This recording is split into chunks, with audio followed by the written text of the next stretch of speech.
जय हिंद। बिहार दरोगा सीरीज के अंतर्गत हम लोगों ने 1717 का 2 शिफ्ट कंप्लीट कर लिया। आज एक ही वीडियो में तीसरे शिफ्ट का पूरा क्वेश्चन कंप्लीट करने जा रहे हैं। उससे पहले 2 लाइन मोटिवेशन का है कि पहाड़ों को चीरकर जब नदी निकलती है तो कभी नहीं पूछती कि समुंदर अभी कितनी दूर है, और नदी में गिरने से कभी किसी की मौत नहीं होती, मरता वही जिसे तैरना नहीं आता है। तो इसी के साथ चलिए वीडियो की शुरुआत कर रहे हैं। बिहार दरोगा 1717 का 15/4/2018 का पहली पाली में जो एग्जाम हुआ था उसका है 1717 का तीसरा शिफ्ट का ही क्वेश्चन हुआ। चलिए एक नंबर क्वेश्चन से शुरुआत करते हैं कि भारत पर आक्रमण करने वाला पहला मुसलमान कौन था? तो मोहम्मद बिन कासिम। भारत पर आक्रमण करने वाला पहला मुसलमान शासक मोहम्मद बिन कासिम था, जिसने 712 ईस्वी में सिंध पर विजय पाई थी। उस समय सिंध का शासक कौन था? तो दाहिर था। यूनानी शासक मकदूनियाई शासक सिकंदर का भारत पर आक्रमण लगभग 326 ईस्वी पूर्व में हुआ था। महमूद गजनवी ने भारत पर प्रथम आक्रमण 1000 ईस्वी में किया था। महमूद गजनी ने भारत पर 17 बार आक्रमण किया था। तैमूर लंग ने सुल्तान नसरुद्दीन महमूद तुगलक के समय 1398 में दिल्ली पर आक्रमण किया था। स्कंदगुप्त के शासनकाल में 457 ईस्वी में हुनों पर आक्रमण हुआ था। किस पर? तो हुनों पर।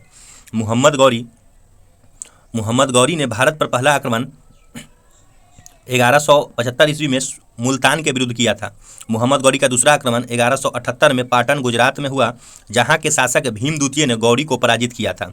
मोहम्मद बिन तुगलक शेख अलाउद्दीन का शिष्य था। वह सल्तनत काल का पहला शासक था जो अजमेर में शेख निजामुद्दीन चिश्ती का दरगाह पर गया था। मोहम्मद बिन तुगलक ने अपनी राजधानी दिल्ली से देवगिरी में स्थानांतरित की और इसका नाम दौलताबाद रखा। बाबर मुगल वंश का संस्थापक था। नेक्स्ट 2 नंबर क्वेश्चन देखते हैं कि महात्मा गांधी का जन्म कब हुआ था? महात्मा गांधी का जन्म कब हुआ था? तो 1869 में। महात्मा गांधी का जन्म 2 अक्टूबर 1869 ईस्वी में गुजरात के पोरबंदर नामक स्थान पर हुआ। उनके पिता का नाम करमचंद गांधी एवं माता का नाम पुतलीबाई था। गांधी जी ने 9 जनवरी 1915 को दक्षिण अफ्रीका से भारत वापस आए। रविन्द्रनाथ टैगोर ने महात्मा गांधी को चंपारण सत्याग्रह के दौरान महात्मा की उपाधि प्रदान की। गांधी जी ने गोपाल कृष्ण गोखले को अपना राजनीतिक गुरु मानते थे। पुस्तक हिंद स्वराज, नवजीवन और यंग इंडिया सब गांधी जी द्वारा लिखा हुआ पुस्तक है। नेक्स्ट देखते हैं कि विख्यात सोमनाथ मंदिर को किसने नष्ट किया था? तो महमूद गजनबी का सबसे चर्चित आक्रमण 1025 में सोमनाथ मंदिर सौराष्ट्र पर हुआ। इस मंदिर को लूट में उसे करीब 20 लाख दिनार की संपत्ति हाथ लगी। महमूद गजनबी ने भारत पर 17 बार आक्रमण किया। सोमनाथ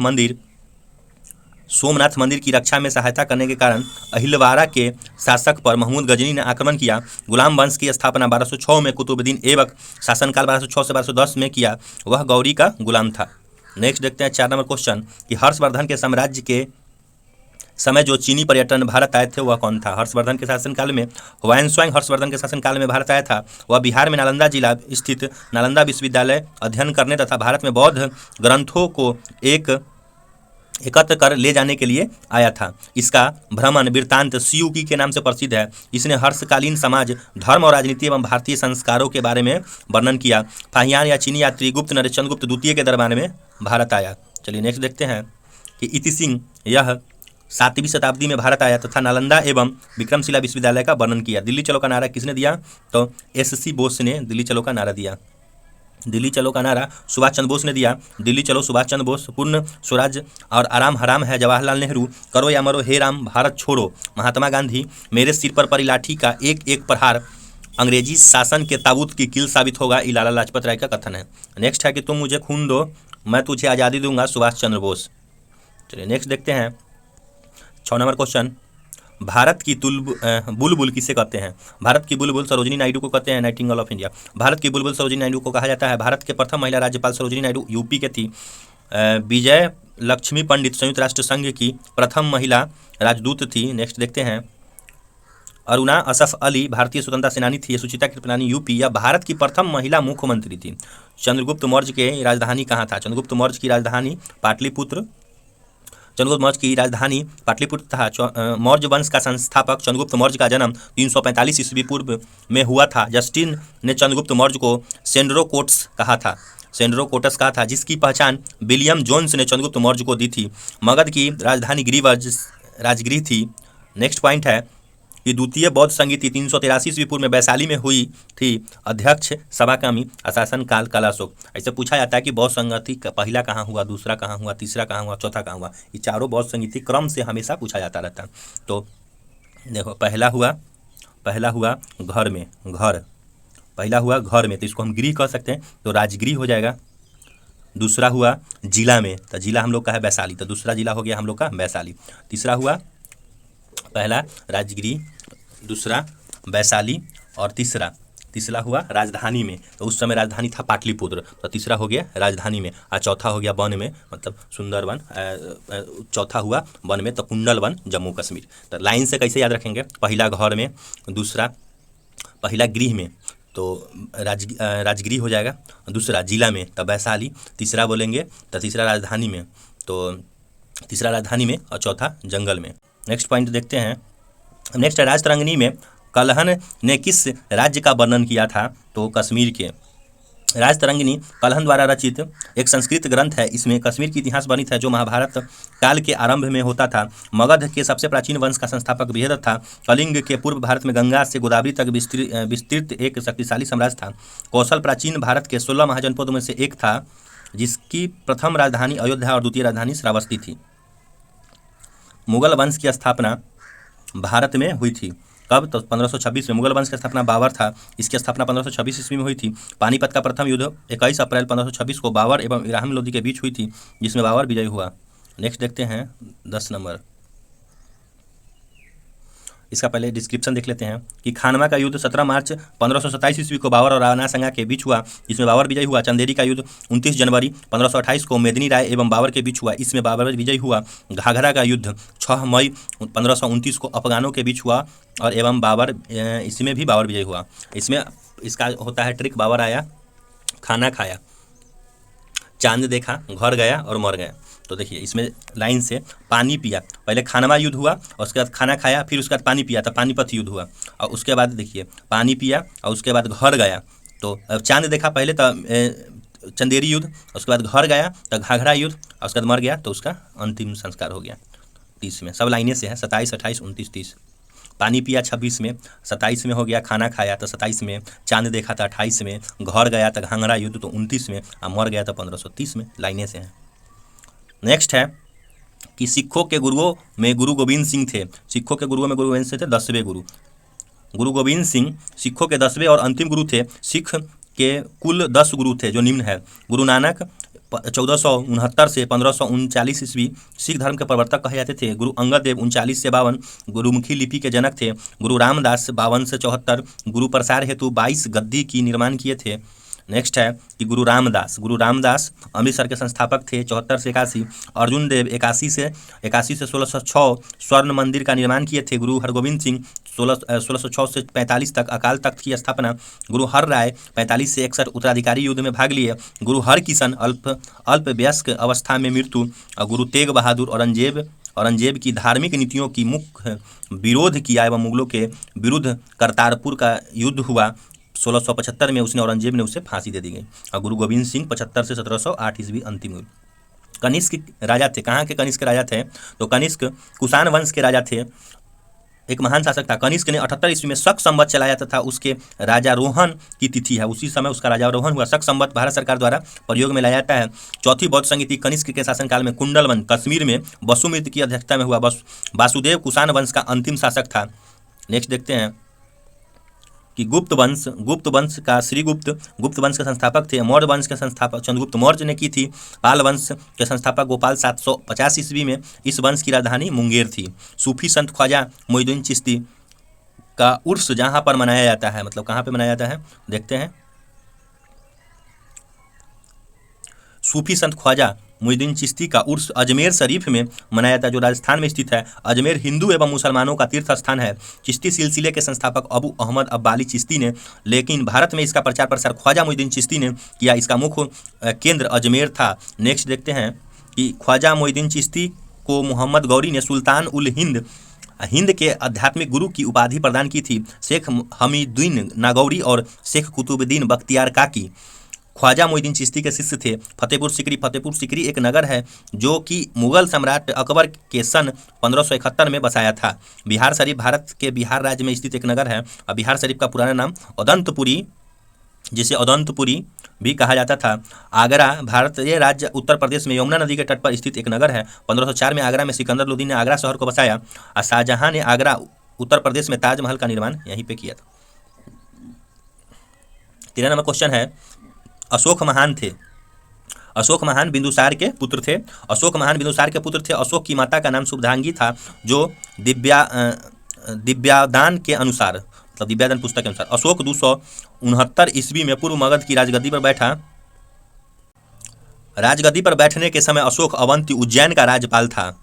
भाब्रू अभिलेख में अशोक ने स्वयं को मगध का राजा बताया है। पुराणों में अशोक को अशोकवर्धन कहा जाता है। भारत में शिलालेखों का प्रचलन सर्वप्रथम अशोक ने किया। अशोक के शिलालेख में ब्राह्मणी, खगोष्ठी, ग्रीक और अरमाइक चारों लिपियां प्रयुक्त किया गया। ब्राह्मणी लिपि बाएं से दाएं लिखी जाती थी, खगोष्ठी दाएं से बाएं लिखी जाती थी। ये पहले बाएं से दाएं ब्राह्मणी और खगोष्ठी दाएं से बाएं लिखी जाती थी। अशोक के सर्वाधिक अभिलेख प्राकृत भाषा में, सबसे ज़्यादा प्राकृत भाषा में है। अशोक के अभिलेखों में उत्कीर्ण ब्राह्मणी लिपि की सर्वप्रथम जेम्स प्रिंसेप ने 1837 में पढ़ा था। बिंबिसार हर्यक वंश के संस्थापक बिंबिसार मगध की गद्दी पर 544 ईस्वी पूर्व बौद्ध ग्रंथ के अनुसार बैठा था। वह बौद्ध धर्म का अनुयायी था। यह प्रथम भारतीय राजा था जिसने प्रशासनिक व्यवस्था पर बल दिया। चंद्रगुप्त मौर्य वंश के संस्थापक चंद्रगुप्त मौर्य का जन्म 345 ईस्वी पूर्व में हुआ था। जस्टिन ने चंद्रगुप्त मौर्य को सेंड्रोकोटस कहा था, जिसकी पहचान विलियम जोन्स ने चंद्रगुप्त मौर्य को की थी। चलिए नेक्स्ट देखते हैं कि गर्म पानी के स्रोत कहाँ हैं। गर्म पानी के स्रोत राजगिरी में है। गर्म पानी के स्रोत राजगिर के मगध की राजधानी में स्थित है। राजगिर में ब्रह्मकुंड बिहार का सर्वाधिक उष्ण जलकुंड है, जिसका जल का तापमान 87 डिग्री है। बिहार में प्रमुख उष्ण जलकुंड जो गर्म जलकुंड है वो सब देखते हैं कि राजगिर नालंदा में सूर्यकुंड, नानक कुंड, गोमुख कुंड, मकदूम कुंड, सप्तधरा या सतधरवा कुंड कहते हैं। मुंगेर में है लक्ष्मण कुंड। मुंगेर का सबसे गर्म कुंड है, 62 डिग्री सेल्सियस है। लक्ष्मेश्वर कुंड, जनम कुंड, सीता कुंड, रामेश्वर कुंड, पंचतर कुंड, भीम कुंड, ऋषि कुंड, सिंगार ऋषि कुंड और भरारी कुंड। नेक्स्ट है गया का अग्नि कुंड। नेक्स्ट है सिंधु घाटी सभ्यता के लोग पूजा करते थे तो पशुपति की पूजा करते थे। डिस्क्रिप्शन देखते हैं कि सिंधु घाटी की सभ्यता के लोग पशुपति की पूजा करते थे। सिंधु सभ्यता के लोग धरती को उर्वरता की देवी मानकर उसकी पूजा किया करते थे। वृक्ष पूजा एवं शिव पूजा के साक्ष्य भी सिंधु सभ्यता से मिलते हैं। सिंधु सभ्यता में मातृ देवी की उपासना सर्वाधिक प्रचलित थी। सिंधु घाटी सभ्यता की खोज 1921 ईस्वी में राय बहादुर दयाराम सहनी ने किया। सिंधु घाटी सभ्यता प्रागैतिहासिक प्रोटो हेरिटिक एवं कांस्य ब्राउंजकालीन था। यह भारत की प्रथम नगरीय सभ्यता थी। सिंधु सभ्यता की लिपि भाव चित्रात्मक है। यह लिपि दाईं से बाईं ओर लिखी जाती थी। जब अभिलेख एक से अधिक पंक्तियों का होता था तो पहली पंक्ति दाईं से बाईं और दूसरी पंक्ति बाईं से दाईं लिखी जाती थी। सिंधु सभ्यता के लोग नगरों एवं घरों के विन्यास के लिए ग्रीड पद्धति अपनाई। सिंधु सभ्यता में मुख्य फसल गेहूं और जौ। सैंधववासी मिठास के लिए शहद का प्रयोग करते थे। पर्दा प्रथा एवं वेश्यावृत्ति सैंधव सभ्यता में प्रचलित थी। इंद्र युद्ध का नेता एवं वर्षा के देवता थे। वरुण पृथ्वी एवं सूर्य के निर्माण, समुद्र का देवता, विश्व के नियामक एवं शासक, सत्य का प्रतीक, ऋतु परिवर्तन एवं दिन रात की करता थे। चलिए नेक्स्ट देखते हैं कि विष्णु विश्व के संरक्षक एवं पालनकर्ता, अग्नि देवता एवं मनुष्य के बीच का मध्यस्थता करते थे। धौ आकाश का देवता सबसे प्राचीन है। सोम वनस्पति का देवता, उषा प्रगति एवं उत्थान का देवता, अश्वनी विपत्तियों को हराने वाला देवता, पूषण पशुओं का देवता, मारुति आंधी तूफानों का देवता। चलिए नेक्स्ट देखते हैं कि पुराने लिच्छवी राज्य की राजधानी थी वैशाली। पुराने लिच्छवी राज्य की राजधानी कौशल वैशाली थी। पाटलिपुत्र उदयन अपने पिता अजातशत्रु की हत्या कर शासक बना। उसने गंगा एवं सोन नदी के संगम पर पाटलिपुत्र नगर को बसाया तथा उसकी राजधानी राजगीर से पाटलिपुत्र स्थानांतरित की। चलिए नेक्स्ट पॉइंट देखते हैं कि गया 6 वर्ष तक अथक परिश्रम एवं घोर तपस्या के बाद 35 वर्ष की आयु में वैशाख पूर्णिमा की रात पीपल बोधि वृक्ष के नीचे निरंजना फल्गु नदी के तट पर सिद्धार्थ को ज्ञान की प्राप्ति हुई। इसी दिन से वह तथागत हो गए तथा बुद्ध के नाम से जाने जाने लगे। चलिए नेक्स्ट देखते हैं कि भारत के सर्वोदय नेता लोकमान्य जयप्रकाश नारायण का जीवन काल तो 1902 से 79 ईस्वी। भारत के सर्वोदय नेता लोकमान्य जयप्रकाश नारायण का जीवन काल 1902 से 79 ईस्वी तक था। लोकमान्य जयप्रकाश नारायण का जन्म सारण जिले के सिताब दियारा नामक स्थान पर 11 अक्टूबर 1902 को हुआ था। उनके पिता का नाम हर्षु दयाल तथा माता का नाम फूल रानी देवी थी। प्रभावती देवी इनकी पत्नी थी। 8 अक्टूबर 1979 को जयप्रकाश नारायण का देहांत हो गया। लोकमान्य जयप्रकाश नारायण को 1999 में मरणोपरांत भारत रत्न से सम्मानित किया गया। इन्हें 1965 ईस्वी में मैग्सेसे पुरस्कार प्रदान किया गया। नेक्स्ट देखते हैं कि पानीपत की तीसरी लड़ाई हुई थी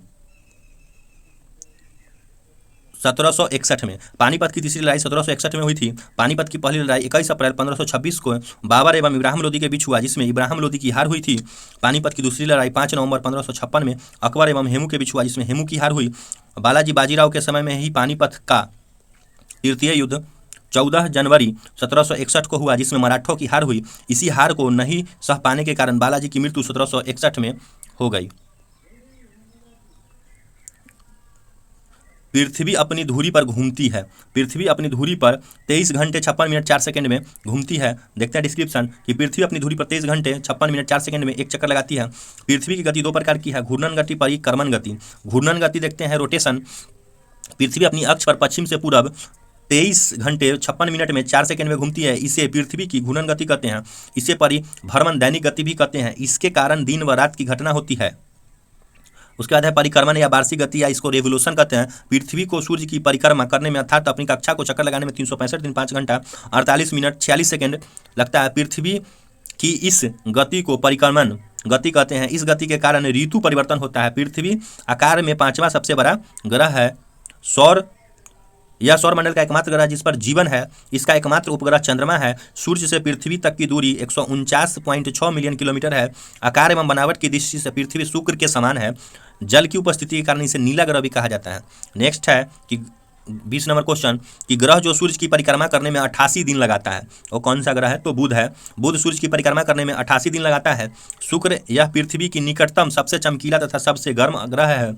इसे सांझ का तारा, भोर का तारा कहा जाता है, क्योंकि यह शाम में पश्चिम दिशा में तथा सुबह में पूरब दिशा में आकाश में दिखाई देता है। इसे पृथ्वी की भगनी कहते हैं। इसका घनत्व, आकार एवं व्यास पृथ्वी के समान है। इसके पास कोई उपग्रह नहीं है। शुक्र सूर्य की परिक्रमा करने में 255 दिन लगाता है। मंगल इसे लाल ग्रह, रेड प्लैनेट कहा जाता है। इसका रंग लाल आयरन ऑक्साइड के कारण होता है। यह अपनी धुरी पर 24 घंटे में एक बार पूरा चक्कर लगाता है। इसके 2 उपग्रह हैं, फोबोस और डिमोस। सूर्य की परिक्रमा करने में इसे 687 दिन लगता है। बुध यह सूर्य का सबसे नजदीक ग्रह है, जो सूर्य से निकलने के 2 घंटा पहले दिखाई पड़ता है। चलिए नेक्स्ट देखते हैं कि यह सबसे छोटा व सबसे हल्का ग्रह है। इसके पास कोई उपग्रह नहीं है। यह सूर्य की परिक्रमा सबसे कम समय में पूरी करता है, अर्थात यह सौरमंडल का सर्वाधिक तेज कक्षीय गति वाला ग्रह है। वरुण इसकी खोज 1846 में जर्मन खगोलज्ञ जहांस गाले ने की थी। यह हरे रंग का ग्रह है, यानी यह हरे रंग के प्रकाश को उत्सर्जित करता है। इसके चारों ओर अति शीतल मीथेन का बादल छाया हुआ है। इसके उपग्रहों में टाइटॉन प्रमुख है। सूर्य की परिक्रमा करने में 164.8 वर्ष लगता है। जो राज्य नहर सिंचाई का सर्वाधिक आश्रित है वह है, तो वह यूपी है। नहरों द्वारा देश के कुल सिंचित क्षेत्र का सर्वाधिक विस्तार उत्तर प्रदेश में है। इसके अलावा मध्य प्रदेश, आंध्र प्रदेश, हरियाणा, पंजाब, बिहार आदि राज्यों में नहरों में सिंचाई होती है। वर्तमान समय में कुआं एवं नलकूपों में भारत में सिंचाई का प्रमुख साधन कुआं और नलकूप से 55.9%, नहर से 31.4%, तालाब से 6.1%, अन्य स्रोत से 6.6%। भारत में सिंचाई का मुख्य साधन नहर है। पंबा सिंचाई परियोजना केरल और पंबा नदी के पर स्थित है। इंदिरा गांधी नहर को सतलज नदी से जल मिलता है। यह भारत की सबसे लंबी नदी सिंचाई परियोजना है। नेक्स्ट है कि भारत के सुदूर पूर्व में देश के सर्वाधिक लंबी सीमा बनाता है, तो वह म्यांमार से बनाता है। देखते हैं डिस्क्रिप्शन कि भारत के सुदूर पूरब में जो देश सर्वाधिक लंबी सीमा बनाता है वह म्यांमार है, 1643 किलोमीटर। उपयुक्त प्रश्न का तार्किक व्याख्या का विश्लेषण 2018 के क्वेश्चन नंबर पीछे जो दिया है उसके बारे में बता रहा है। चलिए नेक्स्ट देखते हैं कि 23 नंबर क्वेश्चन है कि उस शहर का देशांतर क्या होगा जहां का स्थान समय 6 बजे शाम है जबकि ग्रीनविच का समय 4 बजे शाम है। तो ये दोनों का अंतर देखेंगे कि कितना होगा, तो 30 डिग्री पूरब हो जाएगा। किसी स्थान का कोणीय दूरी जो प्रधान यामनोत्तर के पूरब या पश्चिम में होता है देशांतर कहलाता है। 0 डिग्री देशांतर लंदन के ग्रीनविच से होकर गुजरता है। नेक्स्ट देखते हैं कि पृथ्वी पर 24 घंटे में 360 डिग्री घूमती है, तो एक देशांतर घूमने में 4 मिनट का समय लगता है। अब यदि ग्रीनविच 4 बजे है तो वह स्थान जहां 6 बजा है उसकी देशांतर ज्ञात करने के लिए समय के अंतर मिनट में को 4 से भाग देकर प्राप्त किया जाता है। जैसे 120 मिनट है, उसको 4 से भाग देंगे तो 30 डिग्री देशांतर निकल जाए। चूंकि समय आगे है अर्थात 30 डिग्री पूर्वी देशांतर होगा। इसमें कौन सा इनमें कौन सा इस्पात प्लांट से युक्त नहीं है? तो ये हो जाएगा सिंदरी। देखते हैं डिस्क्रिप्शन कि झारखंड में स्थित सिंदरी उर्वरक उद्योग कारखाने के लिए विख्यात है। द्वितीय पंचवर्षीय योजना 56 से 61 के दौरान राउरकेला, भिलाई तथा दुर्गापुर में लौह इस्पात संयंत्र स्थापित किए गए। साथ ही चितरंजन लोकोमेटिक, सिंदरी उर्वरक कारखाना, इंटीग्रल कोच फैक्ट्री आदि भी इसी योजना के काल के दौरान स्थापित किए गए। 25 नंबर क्वेश्चन देखते हैं कि गारो जयंतिया है कहाँ की? तो मेघालय की। गारो जयंतिया मेघालय से संबंधित है। भारतीय संविधान के अनुच्छेद 342 के संबंध में अनुसूचित जनजाति से है। इसमें अनुसूचित जनजाति को परिभाषित करते हुए कहा गया है कि इनमें से वे जनजातीय संप्रदाय या जनजाति और जनजातीय समुदाय के समूह का वर्ग शामिल होंगे जिन्हें राष्ट्रपति सार्वजनिक अधिसूचना द्वारा घोषित करेगा। राज्य हो गया असम। जनजातियाँ लुसाई, बोरो, राभा, कोछारी, बोडो और कार्बो। नेक्स्ट है मणिपुर का कुकी, तंगखुल, थाडो, नागा, मैटी या मैटी। मेघालय के गारो, खासी, जयंतिया, मीकर और भोई। मिजोरम के मिजो, लाखो, पावो, चकमा। नेक्स्ट है सिंधु नदी की लंबाई जितनी ही है जितनी ब्रह्मपुत्र नदी की यह लंबाई कितनी है? सिंधु नदी की लंबाई उतनी ही है जितनी की ब्रह्मपुत्र नदी की। इसके बारे में देखते हैं। इसका आंसर हो जाए सिंधु नदी की लंबाई 2880 किलोमीटर। इसकी मात्र 20% ही पानी भारत को प्रयोग किया जाता है जो भारत पाक सिंधु जल समझौता 1960 के तहत है। ब्रह्मपुत्र नदी की कुल लंबाई 2900 किलोमीटर, वो 2880 29, जो सिंधु नदी की लंबाई के लगभग बराबर है, मतलब 20 कम है लेकिन लगभग बराबर है। मॉर्निंग स्टार किसे कहा जाता है? मॉर्निंग स्टार किसे कहा जाता है? चलिए डिस्क्रिप्शन देखते हैं कि शुक्र को मॉर्निंग स्टार, भोर का तारा या सांझ का तारा कहा जाता है क्योंकि यह शाम में पश्चिम दिशा में तथा सुबह में पूर्व दिशा में आकाश में दिखाई पड़ता है। इसे पृथ्वी की भग्नी ग्रह भी कहते हैं। यह घनत्व, आकार एवं व्यास में पृथ्वी के समान है। यह पृथ्वी के सर्वाधिक नजदीक है जो सूर्य के एवं चंद्रमा के तीसरा सबसे चमकीला खगोलीय पिंड है। इसके पास कोई उपग्रह नहीं है। अब है बृहस्पति, जुपिटर। यह सौर मंडल का सबसे बड़ा ग्रह है। इसके प्रमुख गैनीमेड पीले रंग का सभी उपग्रहों में से सबसे बड़ा है। मंगल, मार्स, इसे लाल ग्रह कहा जाता है। इसका रंग लाल आयरन ऑक्साइड के कारण है। इसके 2 उपग्रह फोबोस और डीमोस है। शनि, यह आकार में दूसरा सबसे बड़ा ग्रह है। इसके तल के चारों ओर वलय होना, मोटी प्रकाश वाली कुंडली, वलय की संख्या 7 है। आकाश में पीले तारे के समान दिखाई पड़ता है। शनि का सबसे बड़ा उपग्रह टाइटन है जो सौरमंडल का दूसरा सबसे बड़ा उपग्रह है। यह आकार में बुध के समान है।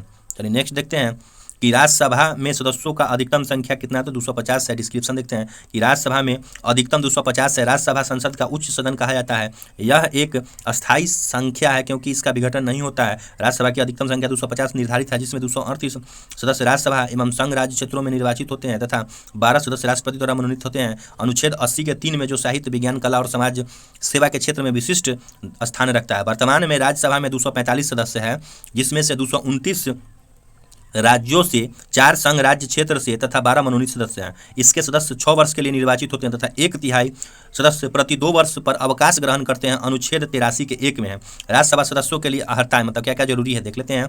कि वह भारत का नागरिक होना चाहिए, सबसे ज़्यादा जरूरी है। अनुच्छेद 84 में लिखा हुआ है। आयु 30 वर्ष से कम न हो, 30 वर्ष से कम नहीं होना चाहिए, ये भी 84 में है। संसद द्वारा निर्धारित योग्यताएं धारण करता हो। चंडीगढ़, अंडमान एवं निकोबार, लद्दाख, दादर और नगर हवेली और दमन द्वीप एवं लक्षद्वीप का राज्यसभा में कोई प्रतिनिधित्व नहीं है। इसका राज्यसभा में कोई प्रतिनिधि नहीं है। चलिए नेक्स्ट देखते हैं कि जो सदस्य लोकसभा के अध्यक्ष को चुनाव कराते हैं वह होते हैं, तो वह होते हैं लोकसभा अध्यक्ष को चुनाव कराते हैं वह लोकसभा से ही होते हैं।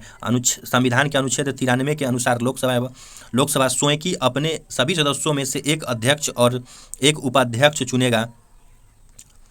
अध्यक्ष अध्यक्ष को त्यागपत्र देता है। लोकसभा के अध्यक्ष के रूप में शपथ नहीं लेता बल्कि सामान्य सदस्य के रूप में शपथ लेता है। लोकसभा के भंग होने की स्थिति में अध्यक्ष अपना पद अगली लोकसभा की बैठक होने तक रिक्त नहीं करता। लोकसभा में अध्यक्ष की अनुपस्थिति में उपाध्यक्ष की अनुपस्थिति में राष्ट्रपति द्वारा बनाए गए वरिष्ठ सदस्यों का पैनल में से कोई व्यक्ति पीठासीन होता है। इसे पैनल में आमतौर पर 6 सदस्य होते हैं।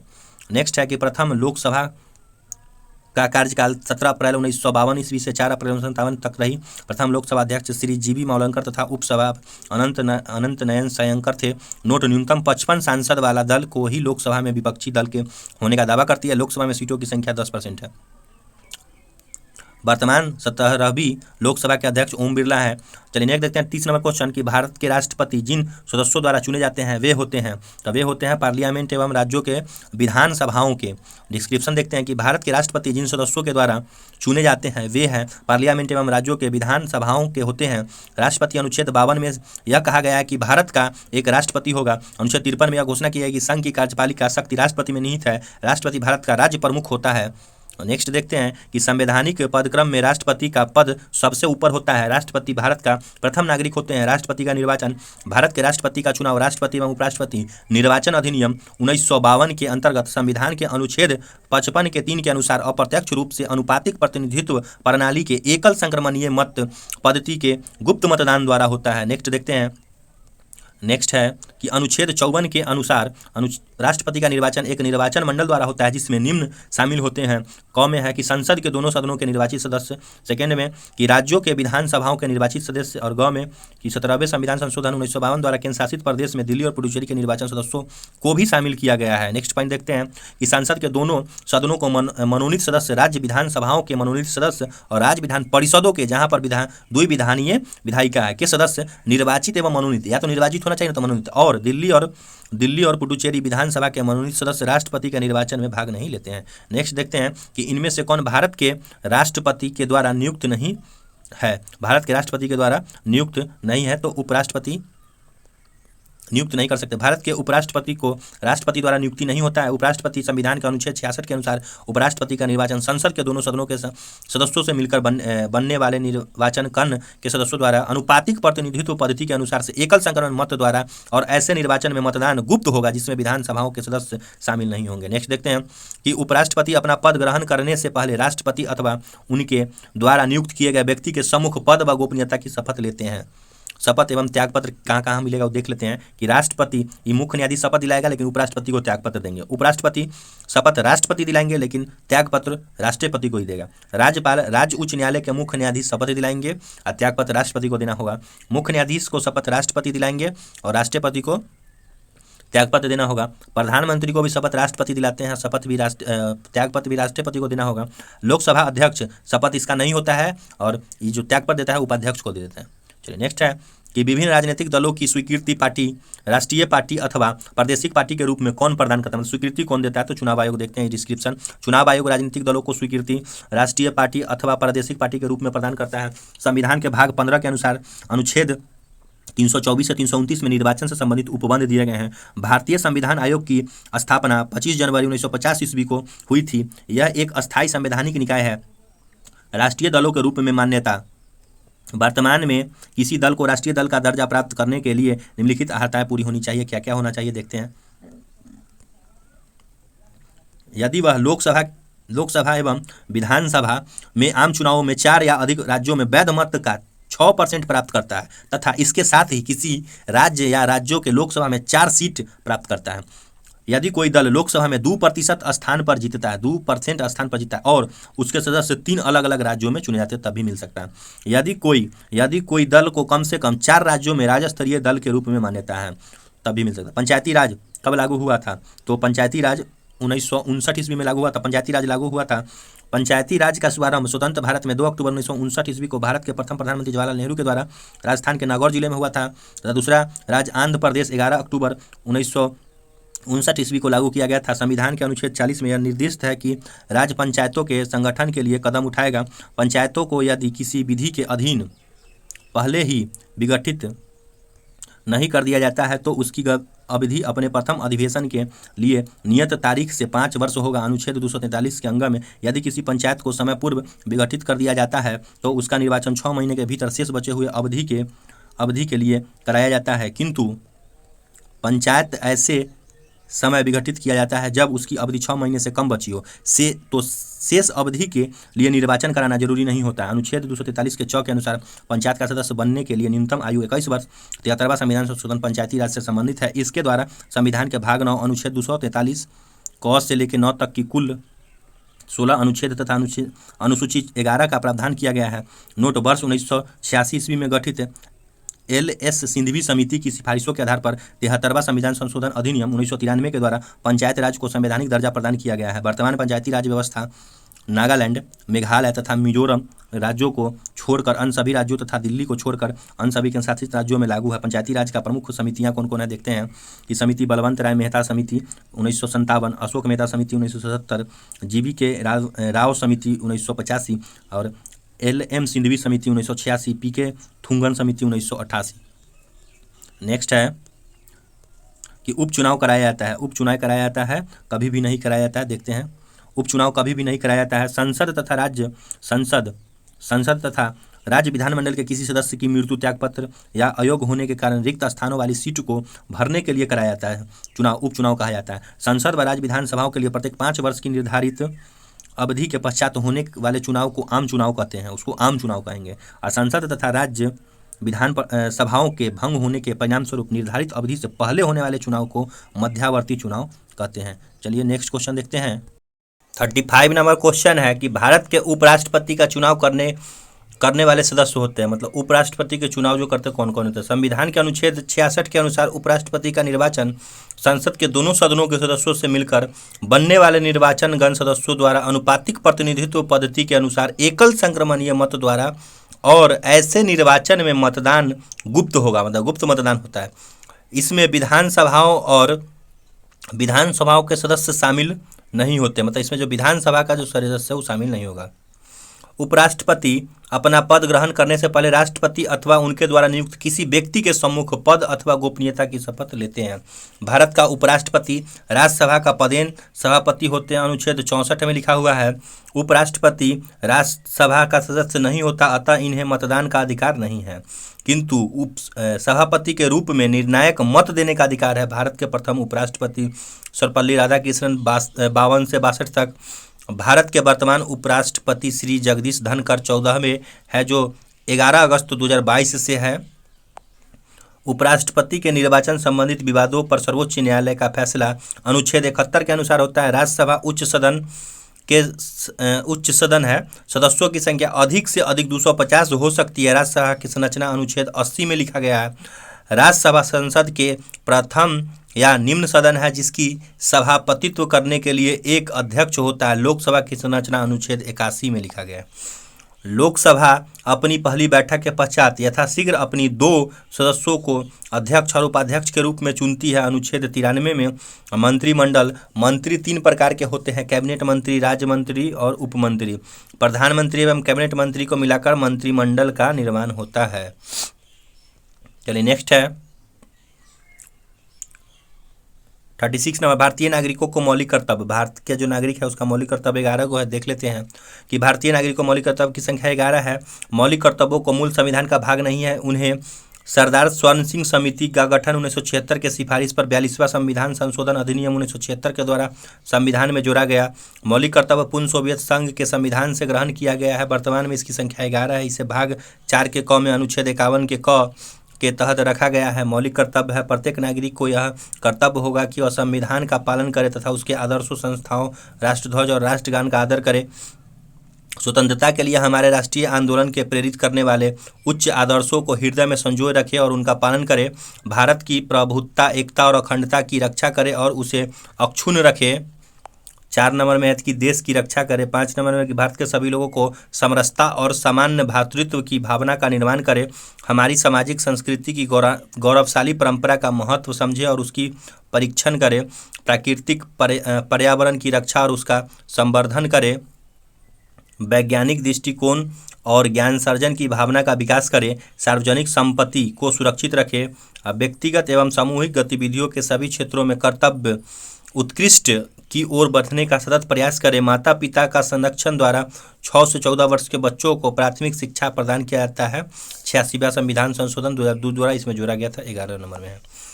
भारतीय संविधान के अनुसार संघ का कार्यकारी अध्यक्ष कौन होता है?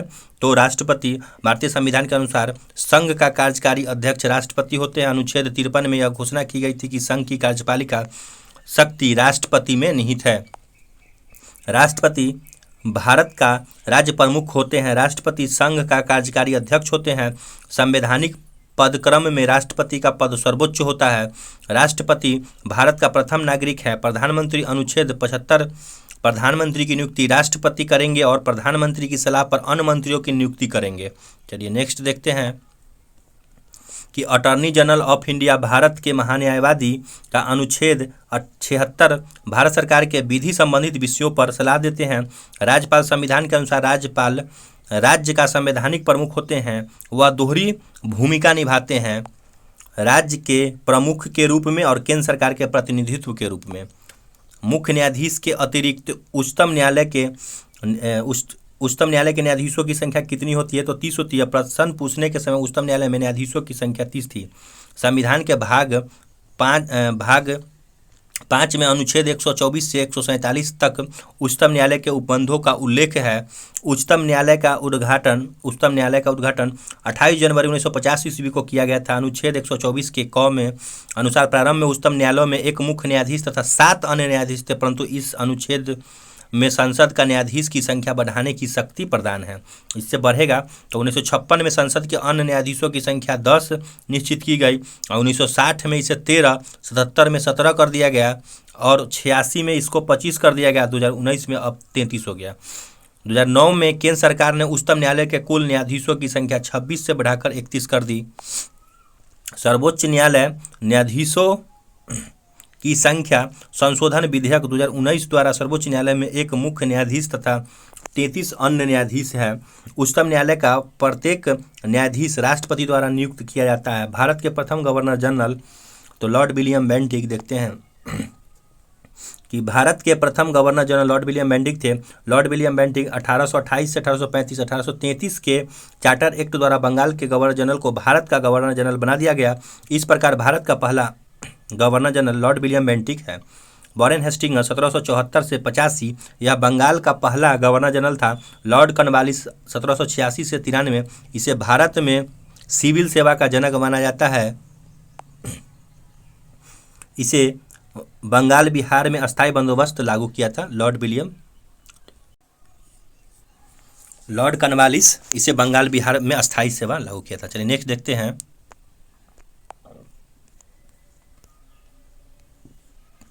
तृतीय मैसूर युद्ध 1790 से 92 तथा श्रीरंगपट्टनम की संधि 1792 में हुआ। रॉबर्ट क्लाइव 1757 से 60 तक एवं 1765 से 67 तक 2 बार रहे थे। क्लाइव बंगाल का पहला गवर्नर बना। अवध के नवाब सिराजुद्दौला एवं मुगल सम्राट शाह आलम द्वितीय के साथ 1765 में इलाहाबाद की संधि हुई और 1765 में बंगाल में द्वैत शासन लागू हुआ। नेक्स्ट है 40 नंबर क्वेश्चन, उच्चतम न्यायालय के न्यायाधीश के अवकाश ग्रहण की उम्र क्या है? तो 65 वर्ष। देखते हैं डिस्क्रिप्शन। उच्चतम न्यायालय के न्यायाधीश की अवकाश की उम्र 65 वर्ष है। उच्चतम न्यायालय के न्यायाधीश 65 वर्ष की आयु तक अपने पद पर बने रह सकते हैं। उनकी नियुक्ति के लिए कोई न्यूनतम आयु तय नहीं की गई है। न्यायाधीश कभी भी राष्ट्रपति को संबोधित करके अपने हस्ताक्षर सहित लेख द्वारा अपना त्यागपत्र दे सकते हैं। उच्चतम न्यायालय के न्यायाधीश की पदावधि अनुच्छेद 217 के 1 के अनुसार उच्चतम न्यायालय के सभी न्यायाधीशों को 62 वर्ष तक अपनी पद पर आसीन रह सकता है। उच्चतम न्यायालय के न्यायाधीश का पद निम्न कारणों से रिक्त हो सकता है: यदि वह राष्ट्रपति को संबोधित कर अपना त्यागपत्र दे दे, यदि राष्ट्रपति किसी न्यायाधीश को सर्वोच्च न्यायालय का न्यायाधीश नियुक्त कर दे तो उसे किसी अन्य राज्य के उच्चतम न्यायालय में स्थानांतरित कर दे। 3 नंबर में यदि उस पर संसद के दोनों सदन सिद्ध कदाचार अथवा असमर्थता के आधार पर पद से उसको हटा दिया जाए। उच्च न्यायालय के न्यायाधीश को हटाने का वही ढंग है जो कि उच्चतम न्यायालय के न्यायाधीश को हटाने का, दोनों में सेम है। 114वें संविधान संशोधन विधेयक 2010 में उच्चतम न्यायालय के न्यायाधीशों को अवकाश ग्रहण करने की अधिकतम उम्र 62 वर्ष से बढ़ाकर 65 वर्ष करने का प्रस्ताव है। वर्तमान में देश में कुल 25 उच्च न्यायालय हैं। केंद्र शासित प्रदेश में केवल दिल्ली और जम्मू कश्मीर में उच्च न्यायालय है। नेक्स्ट देखते हैं कि भारत में राष्ट्रीय आय लेखा किसके द्वारा प्रसारित किया जाता है? तो यह केंद्रीय सांख्यिकी संगठन के द्वारा होता है। भारत में राष्ट्रीय आय और लेखा केंद्रीय सांख्यिकी संगठन के द्वारा प्रकाशित किया जाता है। योजना आयोग 1946 में गठित केसी नियोगी समिति की संतुष्टि के आधार पर भारत में योजना आयोग का गठन 15 मार्च 1950 ईस्वी को एक गैर संवैधानिक अथवा परामर्शी निकाय के रूप में किया गया। गठन हुआ था केसी नियोगी समिति का 46 में और इसका हुआ 1950 में 15 मार्च को दिन। तो नेक्स्ट क्वेश्चन देखते हैं कि भारत के प्रधानमंत्री योजना आयोग के पदेन अध्यक्ष होते थे। इस आयोग का एक उपाध्यक्ष, 3 पूर्वकालिक तथा 3 अंशकालिक सदस्य होते थे। इस आयोग के प्रथम तथा अंतिम उपाध्यक्ष क्रमशः गुलजारी लाल इस नंदा और मोटेक सिंह अहलूवालिया। मतलब कहने का मतलब कि इस आयोग के प्रथम तथा अंतिम उपाध्यक्ष, तो प्रथम हो जाएगा गुलजारीलाल नंदा और अंतिम मोटेक सिंह अहलूवालिया। भारतीय सांख्यिकी संगठन ISI के कोलकाता में स्थित एक शोध संस्थान और विश्वविद्यालय है। वित्त मंत्रालय भारत सरकार का एक महत्वपूर्ण मंत्रालय है। वर्तमान में निर्मला सीतारमण भारत की वित्त मंत्री हैं। भारत में कुल कितने सिल्क वस्त्रों की लगभग 50% उत्पाद करने वाला राज्य है? तो कर्नाटक 50% अकेले करता है। कर्नाटक में रेशम का सबसे बड़ा उत्पादक राज्य है। राज्य में हर साल औसतन 82,000 मैट्रिक टन रेशम का उत्पादन होता 82,200 है, जो भारत में कुल रेशम उत्पादन का लगभग 1/3 है। जम्मू कश्मीर भारत में केसर का सबसे बड़ा उत्पादक राज्य है। असम भारत में चाय का सबसे बड़ा उत्पादक राज्य है। पश्चिम बंगाल भारत में जूट का सबसे बड़ा उत्पादक राज्य है। भारत सरकार का सबसे ज़्यादा राजस्व एकत्रित करती है, किस पे करती है? इस क्वेश्चन का आंसर स्टार्ट होगा कि केंद्र सरकार सर्वाधिक नेट राजस्व प्राप्ति सीमा शुल्क से होता है, जिससे सीमा शुल्क से प्राप्त राजस्व का बंटवारा राज्य को नहीं करना होता है। मतलब क्वेश्चन पे स्टार लगा, मतलब कि क्वेश्चन गलत होगा। देख लेते हैं आगे कि कर व्यक्ति द्वारा सरकार को दिए जाने वाला अनिवार्य अंशदान है, जिसे सरकार के सभी सामान्य हितों के लिए व्यय करती है। चलिए नेक्स्ट देखते हैं इसका प्रत्यक्ष कर क्या है? डायरेक्ट टैक्स वैसा कर जिसको व्यक्ति देता है, जिस पर ये लगाए जाते हैं। प्रत्यक्ष करदाता इसके भार को दूसरे पर नहीं टाल सकता। अप्रत्यक्ष कर वैसा कर जिसका करापात एवं कराघात मतलब दो अलग अलग व्यक्तियों पर पड़ता है, मतलब दूसरे पर पड़ता है, उसे अप्रत्यक्ष रूप कहते हैं। जैसे हम कोई कलम खरीदते हैं तो उस पर अप्रत्यक्ष कर लगा रहता है, दूसरा खरीदते हैं। जैसे प्रत्यक्ष कर में हो गया कि जो इनकम टैक्स देता है वो प्रत्यक्ष कर में आ जाएगा, और जो वस्तु खरीदते हैं उस पर जो टैक्स लगा रहता है, जैसे पेट्रोल लेते हैं उस पर टैक्स लगा हो तो वो अप्रत्यक्ष रूप से है। आबकारी कर केंद्रीय उत्पाद शुल्क या केंद्र सरकार का अप्रत्यक्ष कर है। आय कर इनकम टैक्स अनुच्छेद 270 के अनुसार वे कर जो केवल लगाए और एकत्रित किए जाते हैं, परंतु उनसे प्राप्त राजस्व संघ एवं राज्यों में बांट दिया जाता है, या केंद्र सरकार का प्रत्यक्ष कर है। प्रत्यक्ष रूप से है, मतलब डायरेक्ट कोई आदमी से लेता है। नेक्स्ट है संपत्ति कर, यह केंद्र सरकार का प्रत्यक्ष कर है। केंद्रीय बिक्री कर यह एक ऐसा कर है जिसे केंद्र सरकार लगाती है, पर इसकी वसूली राज्य सरकार करती लगाती है केंद्र सरकार वसूली राज्य, तथा इसका राजस्व प्राप्ति राज्य द्वारा ही ले ली जाती है। इसकी शुरुआत 1% की अत्यंत ही अल्प दर से 1982 में शुरू किया गया था। 1% पर 1982 में हुआ था। बिक्री कर या व्यापार कर यह राज्य सरकार के अप्रत्यक्ष कर है। महत्वपूर्ण कर सुविधाएं से राजा चलैया समिति कर से, चलैया समिति कथी से? तो कर से। वांचू समिति अप्रत्यक्ष कर से। LK झा समिति अप्रत्यक्ष कर से। वांचू समिति प्रत्यक्ष कर से, LK झा समिति अप्रत्यक्ष कर से। रेखी समिति भी अप्रत्यक्ष कर से। पार्थ सारणी समिति कर नीति से। YD रेड्डी समिति आयकर छूटों की समीक्षा से। भूरेलाल समिति मोटर वाहन करों में वृद्धि से। केलकर समिति द्वितीय मतलब दूसरा अप्रत्यक्ष एवं परोक्ष करारोपण से। रंगाराजन द्वितीय हुई पेट्रोल उत्पादन एवं प्रफुल्ल संरचनाओं के संबंध में सिफारिश से। नोट सरकारी व्यय को नियंत्रित करने का प्राधिकारी वित्त मंत्रालय है। नबार्ड का पूरा नाम पूछ रहा है, तो कृषि की सहायता के लिए विशिष्ट बैंक का है नबार्ड। कृषि की सहायता के लिए विशिष्ट बैंक का भारत में सहकारी बैंकों की गठन 3 स्तर पर किया गया है। राज्य सहकारी बैंक यह राज्य शीर्ष संस्था होती है। केंद्रीय या जिला सहकारी बैंक यह जिला स्तर पर होता है, और प्राथमिक ऋण समितियां यह ग्राम स्तर पर होता है। किसानों के अल्पकालीन व मध्यकालीन ऋण प्राथमिक सहकारी समितियां से प्राप्त होता है। किसानों को दीर्घकालीन ऋण भूमि विकास बैंक द्वारा दिया जाता है। क्षेत्रीय ग्रामीण बैंक के स्थान में 2 अक्टूबर 1975 में M नरसिम्हन समिति की सिफारिश पर किया गया था। नबार्ड राष्ट्रीय कृषि एवं ग्रामीण विकास बैंक की स्थापना 12 जुलाई 1982 में शिवरमन सिंह समिति की अनुशंसा पर किया गया। यह कृषि एवं ग्रामीण विकास हेतु ऋण उपलब्ध कराने वाला शीर्ष स्थान था। मुख्यालय मुंबई। छठी पंचवर्षीय योजना 80 से 85 के दौरान नबार्ड एग्जिम बैंक 82 और 6 बैंकों का राष्ट्रीयकरण 1980 की शुरुआत में हुआ। ट्राइफेड भारत सरकार ने 1987 में भारतीय जनजातीय सहकारिता विपणन विकास संघ ट्राइफेड की स्थापना किया। इसका मुख्य उद्देश्य जनजातीय लोगों की स्थानीय व्यापारियों को शोषण से बचाना है तथा उनके लघु वन उत्पादकों के लिए उपयुक्त मेहताना प्रदान करना है। नेफेड राष्ट्रीय कृषि सहकारी विपणन संघ की स्थापना कृषि उत्पादों के विपणन के लिए राष्ट्रीय स्तर पर सहकारी क्षेत्रों में की गई। बेरी खुराक में किसकी कमी की वजह से होता है? तो विटामिन बी वन की कमी से बेरी होता है। रासायनिक नाम थायमीन। कमी से होने वाले रोग बेरी। स्रोत मूंगफली, तिल, सूखी मिर्च, बिना धुली दाल, यकृत, अंडा, सब्जी। विटामिन ए का रासायनिक नाम है रेटिनॉल। कमी से होने वाले रोग रतौंधी, संक्रमणों का खतरा, जीरोथैमिया। स्रोत दूध, अंडा, पनीर, हरी साग सब्जियां, मछली, यकृत, तेल। विटामिन सी रासायनिक नाम एस्कॉर्बिक एसिड।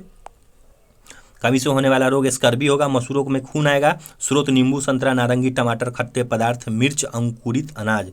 जब कोई वस्तु पानी में डुबाई जाती है तो उसके भार में जो कमी होता है वो डैश के बराबर होता है, तो उसके द्वारा हटाए गए द्रव के बराबर होता है। जब कोई वस्तु पानी में डुबाई जाती है तो उसके भार में कमी उसके द्वारा हटाया गया द्रव के बराबर होता है। आर्किमिडीज के सिद्धांत के अनुसार जब किसी ठोस वस्तु को किसी द्रव में पूर्ण या आंशिक रूप से डुबाया है तो वह ऊपर की ओर दिशा में एक जो बल का अनुभव करती है वह वस्तु द्वारा हटाए गए द्रवों के भार के बराबर होता है। अनुप्रयोग देखते हैं इसका कि यह सिद्धांत जलयानों तथा पनडुब्बियों के डिजाइन बनाने में काम आता है। दुग्धमापी लैक्टोमीटर जो दूध के किसी नमूने को शुद्धता की जांच करने में प्रयुक्त होते हैं, इसी सिद्धांत पर आधारित है। नेक्स्ट देखते हैं। नेक्स्ट है हाइड्रोमीटर जो समुद्र के घनत्व मापने के लिए प्रयुक्त होता है, इसी सिद्धांत पर आधारित है। अपेक्षिक घनत्व किसी पदार्थ की अपेक्षिक घनत्व वह पानी के घनत्व का अनुपात है, अर्थात अपेक्षिक घनत्व का फॉर्मूला है कि किसी पदार्थ का घनत्व और पानी का घनत्व। चूंकि अपेक्षिक घनत्व समान राशियों के एक अनुपात में, अतः इसका कोई मात्रक नहीं है। कौन सा उद्भिद दूसरे वृक्षों की टहनियों पर वृद्धि करता है? तो आर्किड उद्भिद दूसरे वृक्षों की टहनियों पर वृद्धि करता है। आर्किड ऐसी आवृतबीजी पौधा है जो दूसरे पौधे पर उग जाते हैं परंतु ये उनसे भोजन नहीं लेते, उन्हें उपरिहोई कहा जाता है। आर्किड को उनके जीवन के पराक्रम के आधार पर 3 प्रकारों में वर्गीकृत किया गया है। एपीफाइटिस, स्थलीय और माइकोहेटोफिस। आर्किड जन प्रजातियों की सबसे अधिक संख्या अरुणाचल प्रदेश में है। साइकस के बीजांड में नरयुग्मक पादप जगत में सबसे बड़ा होते हैं। साइकस को जीवित जीवाश्म के उपनाम दिया गया है। साइकस के तने से मंड निकालकर खाने वाले साबूदाना बनाया जाता है। उस खगोल भौतिक शास्त्री का नाम बताइए जो क्षय तंत्रिका रोग से पीड़ित है और केवल कंप्यूटर के माध्यम से ही अपनी बात कह पाते हैं। तो स्टीफन हॉकिंस ऐसे भौतिक शास्त्री हैं जो क्षय तंत्रिका रोग मोटर न्यूरॉन डिजीज MND से पीड़ित हैं और केवल कंप्यूटर के माध्यम से ही अपनी बात कह पाता है। खाने का सोडा सोडियम बाइकार्बोनेट NaHCO3 खाने का सोडा, व्यापारिक नाम बेकिंग सोडा, सूत्र NaCl सोडियम क्लोराइड साधारण नमक। जैसे इसमें ना सोडियम बाइकार्बोनेट और सोडियम कार्बोनेट दूगों में अंतर होता है, तो इसमें अगर पूछेगा कि खाने का सोडा और धोने का सोडा दोनों में अंतर होगा, तो खाना अगर हम कोई सोडा ज़्यादा खाएंगे तो क्या होता है, पेट में वायु खड़ जाता है, तो उसी तरह कोडिंग इसको बनाएंगे, जहाँ बाई लगा रहेगा तो खाने वाला चीज़ होगा, तब ना सोडा वो खाएंगे और तब उसमें से क्या होता है, वायु खड़ जाएगा, सोडियम बाइकार्बोनेट। नेक्स्ट देखते हैं, कोडिंग है ये सोडियम हाइड्रोक्साइड, व्यापारिक नाम caustic soda, NaOH sodium carbonate, यही आ गया, व्यापारिक नाम धोबन सोडा, ये सिंपल है सोडियम कार्बोनेट, और उसी में अगर बाई लग जाएगा तब वही खाने वाला सोडा हो जाएगा। सूत्र Na2CO3 10H2O, कितना पानी, तो 10 बाल्टी पानी से धोएंगे, याद रखिएगा 10H2O होता है। वेल्डिंग के लिए किस मिश्रण का उपयोग किया जाता है, तो वेल्डिंग के लिए आयरन ऑक्साइड और एल्युमिनियम का मिश्रण, वेल्डिंग के लिए आयरन ऑक्साइड और एल्युमिनियम मिश्रण का प्रयोग किया जाता है। Calcium sulphate, plaster of Paris, hemihydrate, व्यापारिक नाम जिप्सम, सूत्र CaSO4 2H2O, कैल्शियम ऑक्साइड, व्यापारिक नाम बिना बुझा हुआ चूना, सूत्र CaO, कैल्शियम कार्बोनेट, व्यापारिक नाम संगमरमर खड़िया, सूत्र CaCO3, plaster of Paris CaSO4 half H2O, plaster of Paris का सूत्र है CaSO4 हाफ H2O, इसे कैल्शियम सल्फेट हाइड्रेट भी कहा जाता है। इसका उपयोग मूर्ति बनाने में, शैल चिकित्सा में, पट्टी बांधने में, छतों की दीवार को चिकना बनाने हेतु किया जाता है। कैल्शियम कार्बोनेट का सूत्र है CaCO3, इसका उपयोग चूना बनाने में, टूथपेस्ट में, सीमेंट उद्योग में। कैल्शियम ऑक्साइड का सूत्र CaO है, इसे आमतौर पर बिना बुझा चूना या जले हुए चूने के रूप में जाना जाता है। कैल्शियम सल्फेट या जिप्सम CaSO4 2H2O का उपयोग प्लास्टर और पेरिस बनाने में, सीमेंट उद्योग में, अमोनिया सल्फेट में स्वाद के रूप आदि में किया जाता है। अम्लीय भूमि को क्षारीय बनाने के लिए जिप्सम का प्रयोग किया जाता है। परमाणु के नाभिक में प्रोटॉन और न्यूट्रॉन होते हैं। परमाणु के नाभिक में प्रोटॉन और न्यूट्रॉन होते हैं। नाभिक में उपस्थित मूल कण प्रोटॉन और न्यूट्रॉन को न्यूक्लियोटॉन कहते हैं। परमाणु के नाभिक में प्रोटॉन के चारों ओर घूमते इलेक्ट्रॉन, प्रोटॉन और न्यूट्रॉन नाभिक में होता है। इलेक्ट्रॉन की खोज कैथोड किरण नालिका के प्रयोग द्वारा जे थॉमसन ने की थी।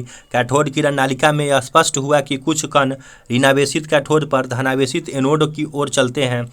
इन्हीं कणों को इलेक्ट्रॉन नाम दिया गया। इलेक्ट्रॉन पर 1.6 गुणे 22 1.6022 गुणे 10 के बराबर 19 कूलम्ब आवेश होता है। इलेक्ट्रॉन द्रव्यमान का होगा 9.1094 × 10⁻³ kg होता है। प्रोटॉन के बारे में पढ़ते हैं। प्रोटॉन की खोज रदरफोर्ड ने दिया था। इसका फार्मूला होता है पेन बराबर RTC, PEN बराबर RTC। Proton Rutherford, electron J Thomson, Chadwick. PE और N न्यूटन का होगा चैडविक। पेन बराबर RTC याद रखिएगा। प्रोटॉन की खोज का श्रेय रदरफोर्ड को दिया जाता है। वास्तव में इलेक्ट्रॉन की खोज के बाद गोल्डस्टीन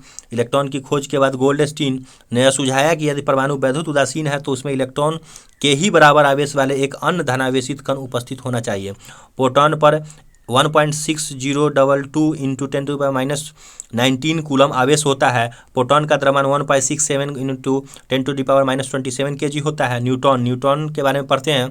तो न्यूट्रॉन की खोज चैडविक ने, बताए थे ना कि पेन बराबर RTC, उसी में है सब ठीक, कि न्यूटन की खोज चैडविक ने 1932 में बेरिलियम धातु पर अल्फा कणों की बौछार द्वारा की थी। न्यूट्रॉन एक वैद्युत उदासीन कण है।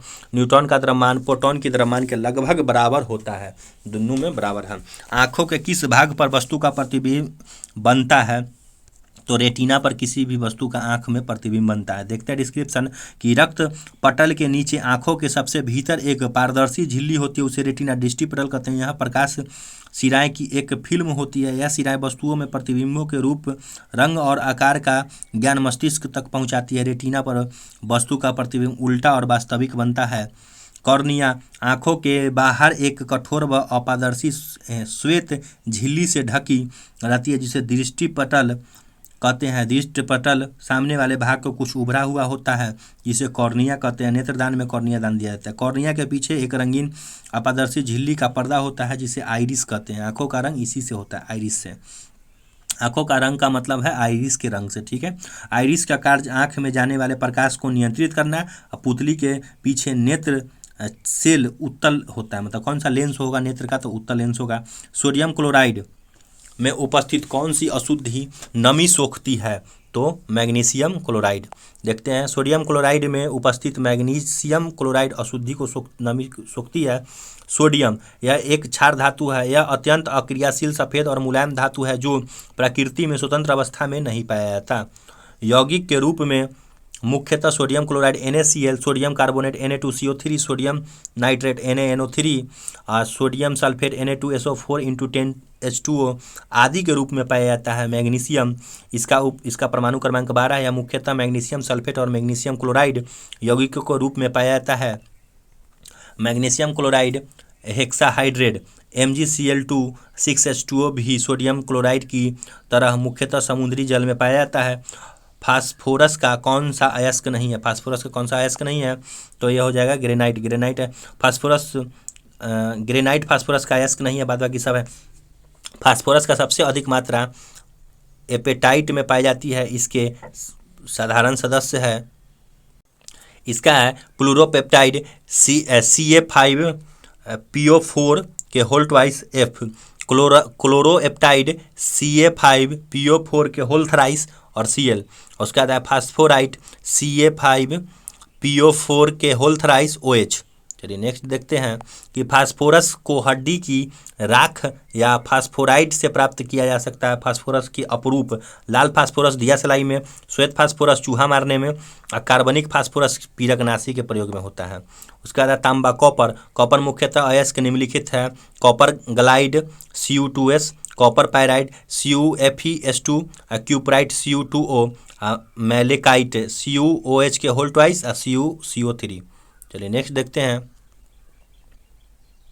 लोहा iron, hematite Fe2O3, magnetite Fe3O4, siderite FeCO3। Aluminium अयस्क एल्युमिनियम के प्रमुख अयस्क निम्नलिखित है: bauxite Al2O3 2H2O, corundum Al2O3, cryolite Na3AlF6। 72 kilometre प्रति घंटा के वेग का क्या अर्थ है? 20 मीटर प्रति सेकेंड। वेग किसी वस्तु के विस्थापन की दर को एक निश्चित दिशा में प्रति सेकेंड वस्तु द्वारा तय की गई दूरी को वेग कहते हैं। यह एक सदिश राशि है। इसका SI मात्रक मीटर प्रति सेकेंड है। कौन सी भौतिक मात्रा जड़त्व का माप है? तो द्रव्यमान। किसी वस्तु के जड़त्व को उसके द्रव्यमान के द्वारा मापा जाता है। जड़त्व आघूर्ण का SI मात्रक किलोग्राम मीटर प्रति सेकेंड स्क्वायर है। द्रव्यमान का SI मात्रक किलोग्राम है। आयतन का SI मात्रक घन मीटर है। गतिज ऊर्जा का समीकरण किनेटिक एनर्जी बराबर हाफ mv²। किसी वस्तु में उसकी गति के कारण कार्य करने की क्षमता आ जाती है, उसे उस वस्तु की गतिज ऊर्जा कहते हैं। यदि m द्रव्यमान की वस्तु v वेग से चल रही है तो गतिज ऊर्जा किनेटिक एनर्जी बराबर हाफ mv² होगा। स्थितिज ऊर्जा पोटेंशियल एनर्जी जब किसी वस्तु में विशेष अवस्था स्टेट या स्थिति के कारण कार्य करने की क्षमता आ जाती है तो उसे स्थितिज ऊर्जा कहते हैं। जैसे डैम में एकत्रित पानी में संचित ऊर्जा, तनी एक्सपेंडेड या दबी, फोर्स्ड स्प्रिंग में संचित ऊर्जा, घड़ी की चाबी में संचित ऊर्जा, ऊंचाई पर रखे पत्थर की संचित ऊर्जा इत्यादि। गुरुत्व बल के विरुद्ध संचित स्थितिज ऊर्जा का व्यंजक है Pe बराबर mgh, पोटेंशियल एनर्जी बराबर mgh, जहाँ m द्रव्यमान, g गुरुत्वीय त्वरण और h ऊंचाई है। नेक्स्ट देखते हैं कि कौन सा अंग पाचित भोजन में विषैले पदार्थ को अवशोषण करता है? तो लीवर पाचित भोजन में विषैले पदार्थ को अवशोषण करता है। हानिकारक बैक्टीरिया द्वारा उत्पन्न हानिकारक विषाक्त पदार्थ अविषाक्त पदार्थों में परिवर्तित कर दिए जाते हैं। आमाशय में ऑक्सीटन्स, कोशिकाएं में हाइड्रोक्सिक अम्ल निकलता है जो भोजन के साथ आए हुए जीवाणुओं को नष्ट कर देता है तथा एंजाइम की क्रिया को तीव्र कर देता है। हाइड्रोक्लोराइड अम्ल भोजन के माध्यम से अम्लीय बना देता है जिससे लार की टाइलिन की प्रक्रिया समाप्त हो जाती है। आमाशय में निकलने वाले जठर रस में एंजाइम होता है, पेप्सिन और रेनिन, 2 एंजाइम होता है। अग्नाशय पेनक्रियाज मानव शरीर की दूसरी सबसे बड़ी ग्रंथि है जो एक साथ अंतःस्रावी नलिका विहीन, मतलब इसमें कोई नलिका नहीं है, इंडो कोरेंस और बहिस्रावी नलिका मुक्त होते हैं, दोनों प्रकार के होते हैं। इसमें अग्नाशयी रस निकलती है जिसमें 9.8% जल तथा शेष भाग में लवण एवं एंजाइम होते हैं।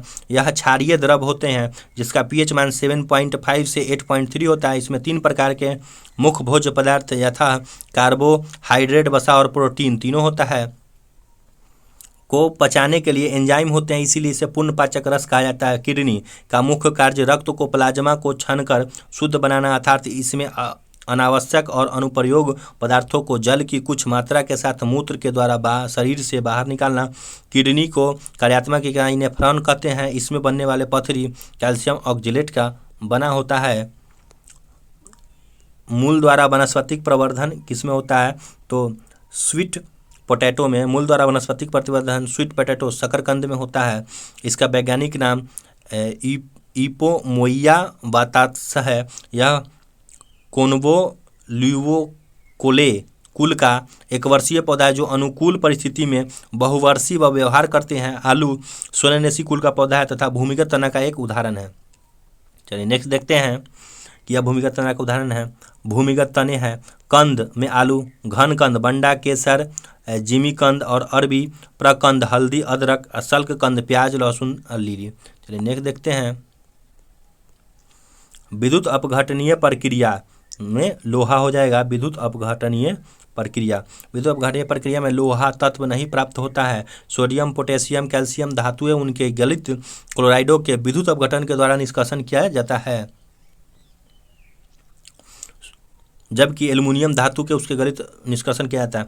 किस यौगिक का अणु संहित 40 है? उसका अणु संहति 40 है तो NaOH का अणु सूत्र 23 प्लस 16 प्लस 1 40 हो जाएगा, सब मतलब 23 हो जाएगा। Na का उसका O का 16 और H का 1, सब NaCl का अणु सहित 23 और इसका 35.5, इस सब को जोड़ेंगे तो 58.5 हो जाएगा NaCl का, और CaO का अणु सहित हो जाएगा 56 और C2H2 का अणु सहित हो जाएगा इसमें 28। तो इसमें से जो आंसर हो जाएगा हमारा बी, ठीक है।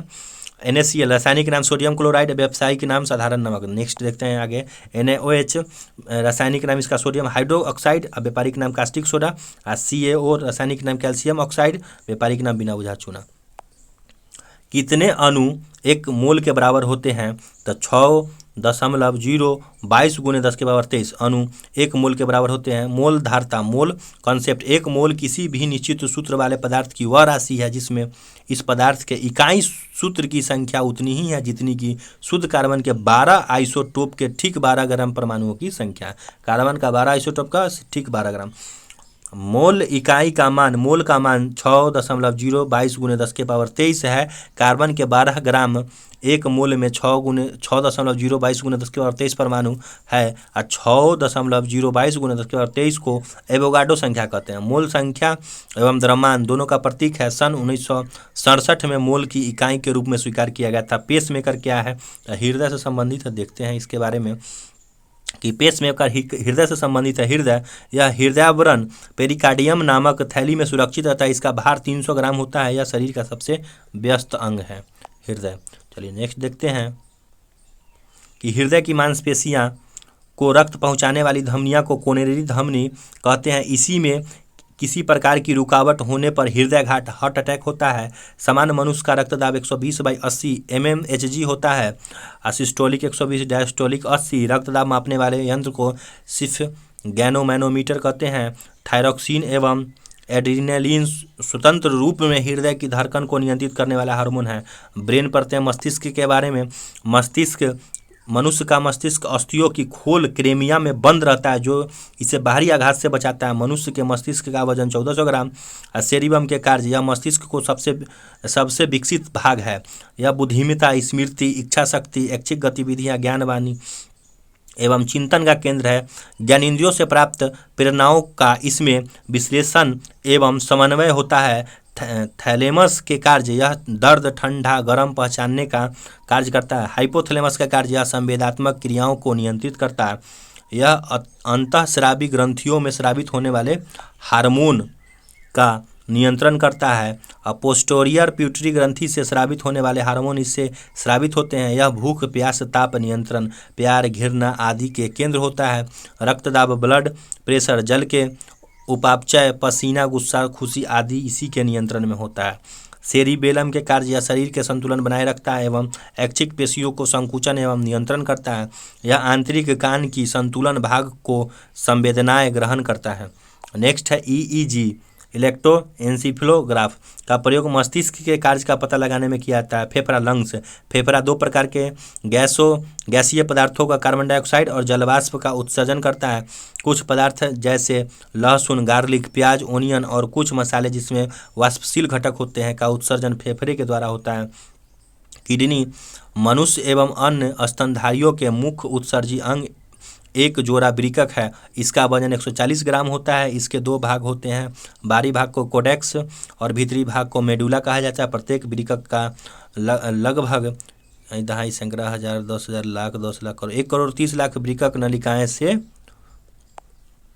मिलकर बना होता है जिसे नेफ्रॉन कहते हैं। नेफ्रॉन का वृक्क की कार्यात्मक इकाई है।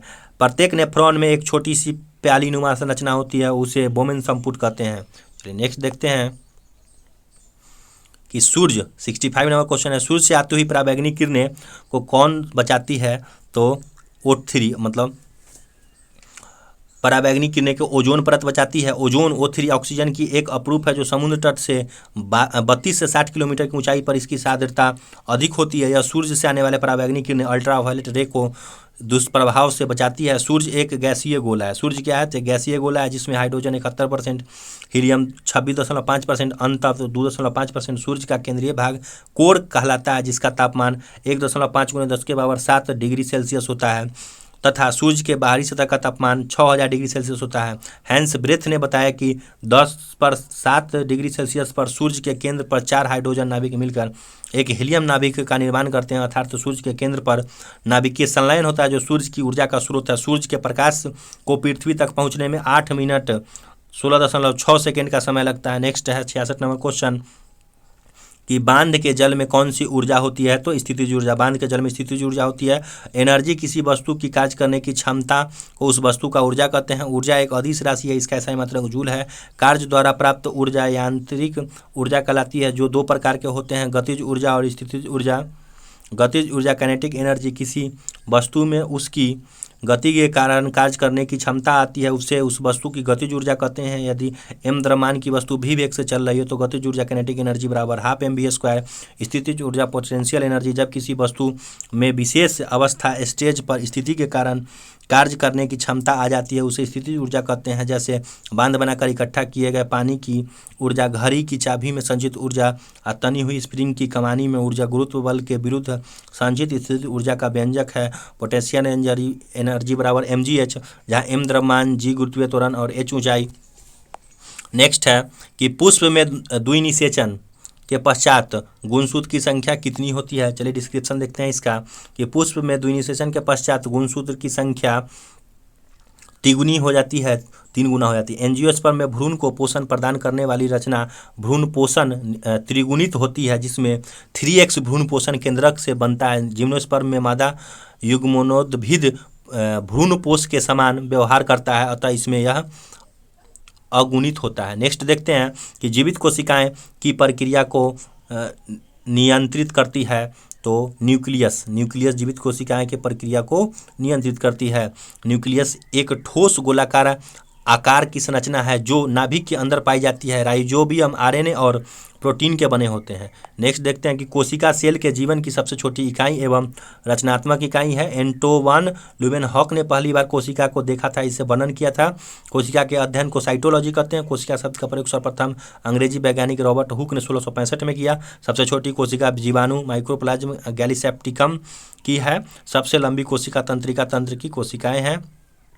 सबसे बड़ी कोशिका शुतुरमुर्ग के अंडे की ऑस्ट्रिच एग की कोशिका है। कोशिका सिद्धांत का प्रतिपादन 1838-39 में मैथियस स्लाइडेन और थियोडोर स्वान ने किया था, यद्यपि इनका सिद्धांत यह बताने में असफल रह गया कि कोशिकाओं का निर्माण कैसे होता है। पहली बार रोडोल्फ विर्चो ने स्पष्ट किया था कि कोशिका विभाजित होती है और यह नई कोशिकाओं का निर्माण के पूर्व स्थित कोशिकाओं का विभाजन से होता है। कोशिकाएं सिद्धांत का मुख्य प्रकार है। सभी जीव कोशिका उत्पादन से बने होते हैं। सभी कोशिकाएं पूर्व स्थित कोशिकाओं से निर्मित होते हैं। कोशिकाओं का निर्माण जिस क्रिया से होता है उसमें केंद्रक मुख्य अभिकर्ता कैरेक्टर होता है उसका। विभवांतर मापा जाता है। विभवांतर वोल्टमीटर द्वारा मापा जाता है। देखते हैं डिस्क्रिप्शन इसका कि विभवांतर वोल्टमीटर द्वारा मापा जाता है। आमीटर इसका उपयोग विद्युत धारा को मापने में किया जाता है। गैल्वेनोमीटर इस यंत्र का उपयोग छोटी विद्युत परिपथों में विद्युत धारा की दिशा एवं मात्रा ज्ञात करने में किया जाता है। चलिए नेक्स्ट देखते हैं। नेक्स्ट है कि कौन सा उपकरण विद्युत ऊर्जा को यांत्रिक ऊर्जा में बदलता है? तो यह विद्युत मोटर विद्युत ऊर्जा को यांत्रिक ऊर्जा में बदलता है। उपयुक्त प्रश्न की व्याख्या ऊपर हम बता चुके हैं। नेक्स्ट है किस जीव में कक्षाभ पाया जाता है? तो कक्षाभ युग्लिना में कक्षाभ पाया जाता है। यह तालाबों में स्वच्छ जल में पाया जाता है। युग्लिना तालाबों में जल के ऊपर हरे रंग की परबत जाती है क्योंकि इस जंतुओं के शरीर में पर्णहरित पाया जाता है। इसके अग्र सिरे पर कोशिका मुख्य साइटोटोम पाया जाता है। कोशिका मुख के एक धागे के समान रचना निकलती है जिसे कक्षाभ कहते हैं। यही जंतु का प्रचलन अंग है।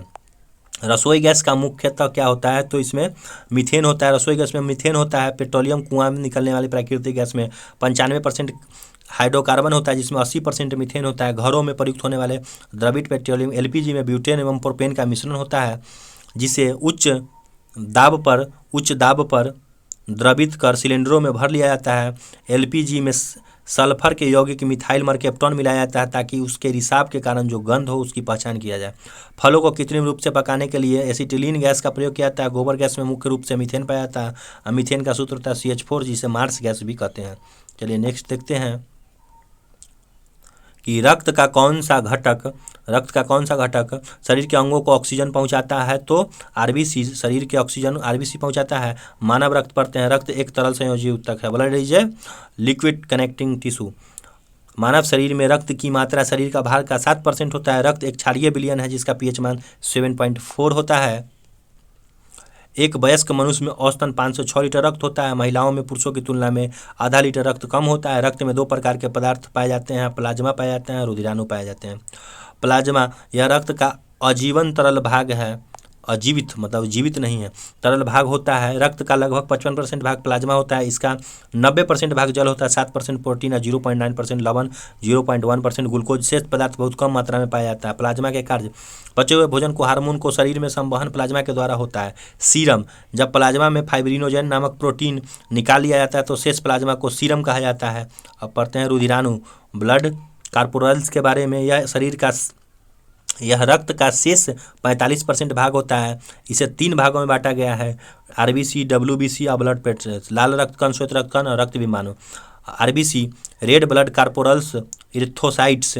स्तनधारियों में लाल रक्त कण उभयतल होते हैं, इसमें केंद्रक नहीं पाया जाता है। अपवाद में ऊंट और लामा में पाया जाता है। अपवाद ऊंट और लामा नामक स्तनधारी के आरबीसी में केंद्रक पाया जाता है। आरबीसी का निर्माण अस्थि मज्जा बोन मैरो में होता है। Protein, iron, vitamin B12, folic अम्ल आरबीसी के निर्माण में सहायक है। नोट: भ्रूण अवस्था में इसका निर्माण लीवर और प्लीहा में होता है और इसका जीवन काल 20 से 120 दिन होता है। इसकी मृत्यु लीवर और प्लीहा स्फेलिन में होती है, इसीलिए यकृत और प्लीहा को आरबीसी का कबरगाह कहते हैं। इसमें हीमोग्लोबिन होता है जिसमें हीम नामक रंजक होता है, इसके कारण रक्त का रंग लाल होता है। ग्लोबिन के और लौहयुक्त प्रोटीन है जो ऑक्सीजन एवं कार्बन डाइऑक्साइड के संयोग करने की क्षमता रखता है। हीमोग्लोबिन में पाए जाने वाला लौह यौगिक हेमेटीन है। आरबीसी का मुख्य कार्य है शरीर का हर कोशिकाओं में ऑक्सीजन पहुंचाना, आरबीसी का कार्य है, और कार्बन डाइऑक्साइड को वापस लाना। हीमोग्लोबिन की मात्रा कम होने पर रक्तहीनता एनीमिया हो जाता है। ये चैप्टर अगर पढ़ना है तो लुसेंट में हम पढ़ाए हुए हैं। लुसेंट का इसका प्ले लिस्ट बनाया हुआ है, तो प्ले लिस्ट में जाके इस चैप्टर को देख सकते हैं लुसेंट का, इससे बहुत अच्छा से समझ में आ जाएगा। सोते वक्त आरबीसी का 5% कम हो जाता है। जो लोगों को 4200 मीटर की ऊंचाई पर होते हैं उनके आरबीसी में 30% की वृद्धि हो जाती है। आरबीसी की संख्या हीमोसाइटोमीटर द्वारा नापा जाता है। थैलेसेमिया रोग में लाल रुधिर कोनिकाएं नहीं बनती है। श्वेत रक्त कण, डब्ल्यूबीसी, व्हाइट ब्लड कार्पोरल्स, ल्यूकोसाइट्स। इसको देखते हैं कि आकार और रचना में यह अमीबा के समान होता है। इसमें केंद्रक रहता है। इसका निर्माण अस्थि मज्जा बोन मैरो में, लिम्फ नोड और कभी कभी यकृत, लीवर एवं प्लीहा में होता है। इसका जीवन काल 2 से 4 दिन होता है। इसकी मृत्यु रक्त में ही हो जाती है। इसका मुख्य कार्य शरीर के रोगों को संक्रमण से बचाना है। डब्ल्यूबीसी का सबसे अधिक भाग 60 से 70% न्यूक्लियोटाइड कणिकाओं का बना होता है। न्यूक्लियोटाइड कणिकाएं रोगाणुओं तथा जीवाणुओं के भक्षण करती है। रक्त विमाणु, ब्लड प्लेटलेट्स का थ्रोम्बोसाइट्स है। यह केवल मनुष्य तथा अन्य स्तनधारियों के रक्त में पाया जाता है। इसमें केंद्रक नहीं होता है। इसके निर्माण अस्थि मज्जा बोन मैरो में होता है। इसका जीवन काल 3 से 5 दिन होता है। इसकी मृत्यु प्लीहा में होती है। इसका मुख्य कार्य रक्त के थक्का बनाने में मदद करना है। नोट: डेंगू ज्वर के कारण मानव शरीर में प्लेटलेट्स की कमी के कारण होता है। रुधिर प्लाज्मा इसको प्रोथ्रोम्बिन तथा फाइब्रिनोजेन के निर्माण में यकृत में विटामिन के की सहायता से होता है। विटामिन के रक्त के थक्का बनाने में सहायक होता है। सामान्यतः रक्त का थक्का 2 से 5 मिनट के अंदर होता है। रक्त के थक्का बनाने के लिए अनिवार्य प्रोटीन फाइब्रिनोजेन है। 74 नंबर क्वेश्चन है कि रासायनिक तत्वों के दूसरे तत्वों से योग करने की क्षमता का पता लगाया जाता है। वो लगाया जाता है संयोजकता से। देखते हैं इसका डिस्क्रिप्शन। रासायनिक तत्वों के दूसरे तत्वों से संयोग करने की क्षमता का पता संयोजकता से लगता है। संयोजकता शब्द की उत्पत्ति लैटिन भाषा के शब्द से हुआ जिसका अर्थ होता है क्षमता। तत्वों के परमाणुओं के परस्पर संयोज करने की क्षमता को ही संयोजकता कहते हैं। किसी तत्व का संयोजन उसके परमाणु की बाह्यतम कक्षा में उपस्थित इलेक्ट्रॉनों की संख्या पर निर्भर करती है। उदाहरण के लिए सोडियम परमाणु एक इलेक्ट्रॉन को त्याग कर अभिक्रिया गैस, नियॉन और इलेक्ट्रॉन व्यवस्था प्राप्त करता है। चलिए नेक्स्ट देखते हैं कि Na, इसका Na+ हो गया, इसका परमाणु दिया Na का 2, 8 और 1 हो जाएगा, इसका 2 और 8। अतः Na संयोजकता 1 हो गया। इसी तरह क्लोरीन परमाणु में इलेक्ट्रॉन ग्रहण करने की अक्रिय गैस आर्गन जैसे इलेक्ट्रॉन की व्यवस्था होती है। फिर Cl में 287 है, इधर 288 है तो एक कम गया, इसमें संयोजकता 1 होती है। परमाणु भार एटॉमिक वेट, किसी तत्व की परमाणु भार वह संख्या जो प्रदर्शित करता है कि तत्व एक परमाणु कार्बन 12 के परमाणुओं के 1/12वें भाग के द्रव्यमान अथवा हाइड्रोजन के 1.008 भाग के द्रव्यमान से कितना गुना भारी है। एटॉमिक नंबर परमाणु क्रमांक किसी तत्व के परमाणु के नाभिक में उपस्थित प्रोटॉनों की संख्या को परमाणु क्रमांक कहते हैं। नेक्स्ट देखते हैं कि 75 नंबर क्वेश्चन है कि प्राणी कोशिका में कौन सी कोशिका कभी भी नहीं पाई जाती। कौन सी कोशिका कभी भी नहीं पाई जाती, तो सेल भित्ति नहीं पाई जाती क्योंकि पौधा में होता है। प्राणी कोशिका में सेल वाल नहीं पाई जाती है। कोशिका भित्ति सेल वाल यह केवल पादप कोशिका में पाया जाता है। यह आजीवन पदार्थों की बनी दृढ़ मतलब कठोर होता है तथा रक्षात्मक परत है जो कोशिका को एक निश्चित आकार प्रदान करता है। कोशिका भित्ति मुख्यतः सेलुलोज का बना होता है। प्रमुख कार्य कोशिका की निश्चित आकृति प्रदान करता है, कोशिकाओं को सुरक्षा प्रदान करता है। माइटोकॉन्ड्रिया की खोज सर्वप्रथम अल्टर आदमी ईंटा चला देगा था। माइटोकॉन्ड्रिया 1890 ईस्वी में था। कार्ल बेंडा ने इसकी 1898 में माइटोकॉन्ड्रिया का नाम दिया। इसका चौड़ाई 0.2 UM तथा 0.2 mm तक है। इसकी लंबाई 7 UM से अधिक होती है। इसकी संख्या 50 से लेके 50,000 तक प्रति कोशिकाएं तक होती है। यह दोहरी झिल्ली की रचना है जिसमें भीतरी झिल्ली में अंगुलीनुमा जैसा उभार होता है जिसे क्रिस्टी कहते हैं। माइटोकॉन्ड्रिया में द्रव पाया जाता है जिसे मैट्रिक्स कहते हैं। नेक्स्ट देखते हैं कि प्रमुख कार्य यह कोशिकाएं के श्वसन में सहायक होता है। माइटोकॉन्ड्रिया में कोशिकाएं श्वसन के समय ATP का निर्माण होता है। यह ATP संग्रहित रहता है जो आवश्यकता पड़ने पर उपयोग में लाया जाता है। इसीलिए इसे ऊर्जा का शक्ति गृह power house of the cell कहा जाता है या ऊर्जा का भंडार गृह स्टोर हाउस ऑफ एनर्जी कहते हैं। गोल्जी का है, इसकी खोज कैमिलो गोल्जी ने 1898 ईस्वी में की थी। यह विभिन्न आकार की चपटी और मुड़ी हुई थैलियों में एक है समूह है। कार्य इसका कि प्रोटीन के प्रभाव में सहायता करना, लाइसोसोम के निर्माण में सहायता करना, कार्बोहाइड्रेट के संश्लेषण और गोल्जी का द्वारा होता है। एक्सोसोम के निर्माण में सहायता करता है। गोल्जी काय की स्रावित कणिकाएं रिक्तियों में प्रवेश करती है तथा इसकी झिल्ली कोशिका झिल्ली के भीतरी झिल्ली में संलग्न हो जाती है। फिर एक्सोसाइटोसिस द्वारा स्रावित पदार्थ बाहर की ओर मुक्त हो जाती है। इसीलिए गोल्जी काय की कोशिका का यातायात प्रबंधक कहते हैं। तारकाय, इसकी खोज 1888 में टी बोबेरी ने की थी। यह केवल जंतु कोशिका में पाई जाती है। इसके अंदर एक या दो जैसी कण जैसी संरचनाएं पाई जाती है जिससे सेंट्रियोसोल कहते हैं।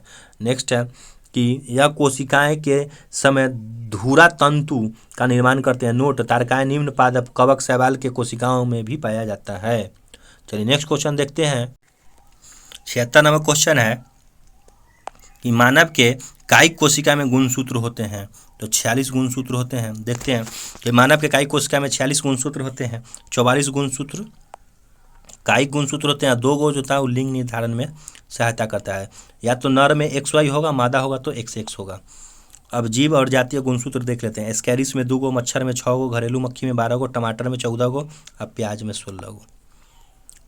मक्का में 20 गो, टमाटर में 24 गो, मेढक में 26 गो, नींबू में 18 और 36 गो, बिल्ली में 38 गो, चूहा में 40 गो, चूहा माउस वाला होगा तो 40 गो और चूहा रैट वाला होगा तो 42 गो, गेहूं में 42 गो, खरगोश 44 गो, मनुष्य में 46 गो। आगे है आलू में 48 गो, चिंपांजी में 48 गो, तंबाकू में 48 गो, घोड़ा में 64 गो, कुत्ता में 78 गो, कबूतर में 80 गो, सबसे ज़्यादा टेरिडोफाइट में 1300 से 1600। चलिए नेक्स्ट देखते हैं कि जल जिसमें कैल्शियम अथवा मैग्नीशियम के घुलनशील लवण होते हैं कहलाता है। उसको क्या कहते हैं? तो कठोर जल। जिसमें कैल्शियम मैग्नीशियम के घुलनशील लवण होते हैं उसे कठोर जल कहते हैं। 2 प्रकार के होते हैं। मृदु जल, जल कितने प्रकार के? 2 प्रकार के। सॉफ्ट वाटर, वह जल जो साबुन के साथ आसानी से झाग देते हैं, मृदु जल कहलाते हैं। अध्यात्व के मृदु जल पीने योग्य होते हैं, परंतु यदि जल में अल्प मात्रा में कठोरता विद्यमान होती है तो वह जल पीने के लिए अधिक उपयुक्त होता है क्योंकि उसमें शारीरिक वृद्धि हेतु आवश्यक खनिज अल्प मात्रा में उपस्थित होता है। अब है कठोर जल, हार्ड वाटर। यह जल जिसमें साबुन पर्याप्त मात्रा में झाग नहीं देता कठोर जल कहलाता है। इसके कारण इसमें मैग्नीशियम एवं कैल्शियम के कार्बाइड, क्लोराइड तथा सल्फेट लवणों की घुली रहती है। कठोर जल की कठोरता दो प्रकार के होते हैं। अस्थायी कठोरता टेम्पररी हार्डनेस, जल में कैल्शियम तथा मैग्नीशियम के बाइकार्बोनेट घुले होने के कारण उत्पन्न कठोरता अस्थायी कठोरता है, जो जल को उबाल कर इसे दूर नहीं किया जाता। यह अस्थायी है, मतलब नहीं हटाया जा सकता। अस्थायी कठोरता क्या है, जिसमें कैल्शियम मैग्नीशियम बाइकार्बोनेट घुले होते हैं, उत्पन्न अस्थायी कठोरता, इसको उबाल कर दूर किया जा सकता है। अब है अस्थायी परमानेंट हार्डनेस, जब जल में कैल्शियम तथा मैग्नीशियम के सल्फेट अथवा क्लोराइड लवण घुले होते हैं तो इसे जल की अस्थायी कठोरता कहते हैं। यह कठोरता मात्र उबालने से दूर नहीं होता। अस्थायी कठोरता को दूर करने हेतु जल में सोडियम कार्बोनेट मिलाकर गर्म करते हैं। भारी जल D2 और ड्यूटेरियम ऑक्साइड कहा जाता है। नेक्स्ट देखते हैं, रक्त का कौन सा अवयव शरीर के मांसपेशियों में ऑक्सीजन एकत्रित करता है, तो हीमोग्लोबिन शरीर की मांसपेशियों में ऑक्सीजन एकत्रित करता है। लाल रक्त RBC का मुख्य अवयव हीमोग्लोबिन है। इसका प्रमुख कार्य शरीर के प्रत्येक कोशिका में ऑक्सीजन पहुंचाना तथा कार्बन डाइऑक्साइड को वापस लाना होता है। रक्त का लाल रंग होता है। हीमोग्लोबिन एक प्रोटीन है जो लाल रक्त कोशिकाओं में पाया जाता है। हीमोग्लोबिन की मात्रा कम होने पर रक्तक्षीणता रोग होता है। प्लाज्मा का कार्य पचे हुए भोजन एवं हार्मोन को शरीर में संवहन प्लाज्मा के द्वारा होता है। परिदर्शी पेरिस्कोप किस सिद्धांत पर कार्य करता है, तो यह परावर्तन के सिद्धांत पर कार्य करता है।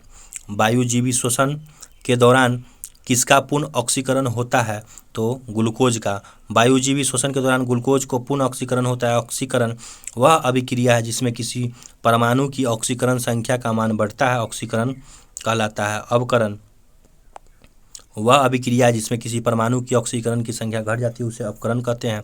आवर्त सारणी कैसे तैयार होता है, तो आवर्त सारणी मेंडलीफ ने तैयार किया था। किसने तैयार किया था? मेंडलीफ ने। मेंडलीफ का आवर्त नियम 19वीं शताब्दी के मध्य में रशियन वैज्ञानिक डेमेत्री मेंडलीफ ने तत्वों को उनके यौगिक के तुलनात्मक अध्ययन के लिए नियम प्रस्तुत किया था। वो जो नियम था जिसे मेंडलीफ की आवर्त नियम कहते हैं। मेंडलीफ के आवर्त नियम के अनुसार तत्वों को भौतिक एवं रासायनिक गुण उनके परमाणु भारों के आवर्ती फलन होते हैं। मेंडलीफ द्वारा बनाई गई आवर्त सारणी में 9 वर्ग और 7 आवर्त है। मेंडलीफ ने उस समय ज्ञात सभी तत्वों को शामिल करना अतिरिक्त बहुत से अज्ञात तत्वों के लिए स्थान रिक्त रखे हैं। नेक्स्ट देखते हैं कि मेंडलीफ की आवर्त सारणी का दोष हाइड्रोजन के क्षार धातु एवं हैलोजन जैसे दोहरी व्यवहार के कारण दोनों वर्गों में रखा गया। समान गुण वाले तत्वों को अलग अलग रखा गया, जैसे Cu और Hg, Ag और Ti, Au और Pt अथवा Ba और Pb सबको। उच्च परमाणु भार वाले तत्वों को कम परमाणु भार वाले तत्वों के पहले रखा गया, जैसे आयोडीन को 126.92 को टेल्यूरियम 127.61 के बाद रखा गया। समस्थानिक के लिए स्थान नहीं है। 8वें वर्ग में 3 तत्वों को एक साथ समूहित करना। मेंडलीफ के पूर्व डॉवेराइनर एवं न्यूलैंड ने भी तत्वों के समूह में व्यवस्थित करने का प्रयास किया, परंतु उनके वर्गीकरण करने की पद्धति सफल नहीं रही। नेक्स्ट है कि आधुनिक आवर्त सारणी मॉडर्न पीरियडिक टेबल। आधुनिक आवर्त सारणी मोसले के नियम पर आधारित है। इसके अनुसार तत्वों के गुण उनके परमाणु संख्या एटॉमिक नंबर के आवर्ती फलन होते हैं। गुण परमाणु का आकार वर्ग में ऊपर से नीचे जाने पर बढ़ता है, आवर्त में बाएं से दाएं जाने पर घटता है।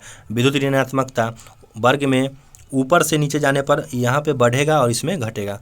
आयनन ऊर्जा इसमें घटती है और इसमें बढ़ेगा। विद्युत ऋणात्मकता इसमें घटती है और इसमें बढ़ेगा। इलेक्ट्रॉन प्रीति घटती है, इसमें बढ़ती है। चलिए नेक्स्ट देखते हैं। आधुनिक आवर्त सारणी में आवर्त की संख्या 7 और वर्ग की संख्या 9 थी। वर्ग 1 से लेकर 7 तक के उपवर्गों में A एवं B में बटे हैं। इस प्रकार उपवर्ग सहित कुल वर्गों की संख्या 18 है। प्रत्येक आवर्त का प्रथम सदस्य क्षार धातु है और अंतिम सदस्य अक्रिय गैस। सिर्फ पहले आवर्त का पहला सदस्य हाइड्रोजन है जो अपवाद में वो है। आधुनिक आवर्त सारणी में परमाणु संख्या 57 से 71 तक के लेंथेनाइट श्रेणी या परमाणु संख्या 89 से 103 तक के एक्टिनाइट श्रेणी। सिलेट रूपांतरित क्या है? तो सिलेट सेल का रूपांतरित है।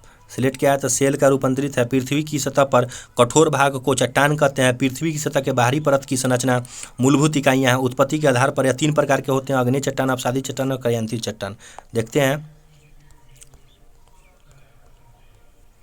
अग्नेय चट्टान का रूपांतरण, अग्नेय चट्टान का रूपांतरण ग्रेनाइट नीस में अग्नेय चट्टान से कार्यान्तित, साइनाइट नीस में ग्रेबो, सरपेनाइड में बेसाल्ट, ईस्ट में बिटुमिनस कोयला, ग्रेफाइट में। कार्यांतित चट्टान का रूपांतरण, कार्यांतरित और कार्यांतरित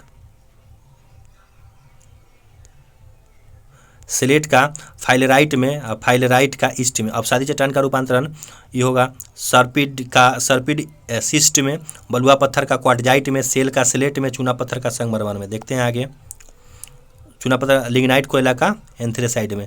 नेक्स्ट है कि बिहार के मुख्यमंत्री की नियुक्ति किसने की? बिहार के मुख्यमंत्री की नियुक्ति बिहार के राज्यपाल करते हैं। बिहार के मुख्यमंत्री की नियुक्ति, मुख्यमंत्री राज्य के मंत्रिपरिषद का प्रधान होता है। राज्यपाल उस व्यक्ति को मुख्यमंत्री नियुक्त करते हैं जो विधान सभा में बहुमत दल का नेता होता है। अनुच्छेद 167 के अंतर्गत राज्यपाल के राज्य शासन के संबंधित मंत्रिमंडल के निर्णयों के अवगत कराना मुख्यमंत्री का संवैधानिक कर्तव्य है। राज्यपाल संविधान के अनुसार राज्यपाल का राज्य का संवैधानिक प्रमुख होता है। संवैधानिक प्रमुख होता है वह दोहरी भूमिका निभाता है, राज्य के प्रमुख के रूप में और केंद्र सरकार के प्रतिनिधित्व के रूप में। अनुच्छेद 153 के अनुसार प्रत्येक राज्य का एक राज्यपाल होता है, परंतु 7वें संविधान संशोधन अधिनियम 1956 के अनुसार एक ही व्यक्ति को 2 या अधिक राज्यों का राज्यपाल बनाया जा सकता है। अनुच्छेद 155 के अनुसार राज्यपाल की नियुक्ति राष्ट्रपति के द्वारा होता है। राज्यपाल का कार्यकाल 5 वर्षों का होता है। वह राष्ट्रपति के प्रसाद पर्यंत अपने पद पर बना रहता है। अनुच्छेद 156 के राष्ट्रपति राज्यपाल को एक राज्य से दूसरे राज्य में स्थानांतरित कर सकता है तथा उसकी राज्य में फिर से नियुक्ति कर सकता है। अनुच्छेद 156(2) के अनुसार राज्यपाल अपना त्यागपत्र राष्ट्रपति के पास भेजकर पद मुक्त हो सकता है। संविधान के अनुच्छेद 159 के अंतर्गत राज्यपाल उच्च न्यायालय के मुख्य न्यायाधीश या वरिष्ठतम न्यायालय के समक्ष पद ग्रहण करते हैं। राष्ट्रपति, अनुच्छेद 52 में यह कहा गया कि भारत के राष्ट्रपति होंगे। अनुच्छेद 53 में घोषणा की गई है कि संघ की कार्यपालिका राष्ट्रपति में निहित है। राष्ट्रपति भारत का राज्य प्रमुख होते हैं। संवैधानिक पदक्रम में राष्ट्रपति का पद सबसे ऊंचा है। राष्ट्रपति भारत का प्रथम नागरिक है। भारत के राष्ट्रपति का चुनाव राष्ट्रपति तथा उपराष्ट्रपति निर्वाचन अधिनियम 52 के अंतर्गत संविधान के अनुच्छेद 55 के 3 के अनुसार अप्रत्यक्ष रूप से अनुपातिक प्रतिनिधित्व प्रणाली के एकल संकलन मत पद्धति से गुप्त मतदान द्वारा होता है। उपराष्ट्रपति संविधान के अनुच्छेद 66 के अनुसार राष्ट्रपति का निर्वाचन संसद के दोनों सदनों के सदस्यों से मिलकर बनने वाली निर्वाचन गण के सदस्यों द्वारा अनुपातिक प्रतिनिधित्व पद्धति के अनुसार एकल संक्रमणीय मत द्वारा होगा और ऐसे निर्वाचन में मतदान गुप्त होगा। इसमें विधानसभाओं के सदस्य शामिल नहीं होते हैं। उपराष्ट्रपति अपना पद ग्रहण करने से पहले राष्ट्रपति अथवा उनके द्वारा नियुक्त किसी व्यक्ति के सम्मुख पद का गोपनीयता की शपथ लेते हैं। नेक्स्ट है कि संविधान में उपराष्ट्रपति से संबंधित प्रावधान अमेरिका के संविधान से ग्रहण किया गया है।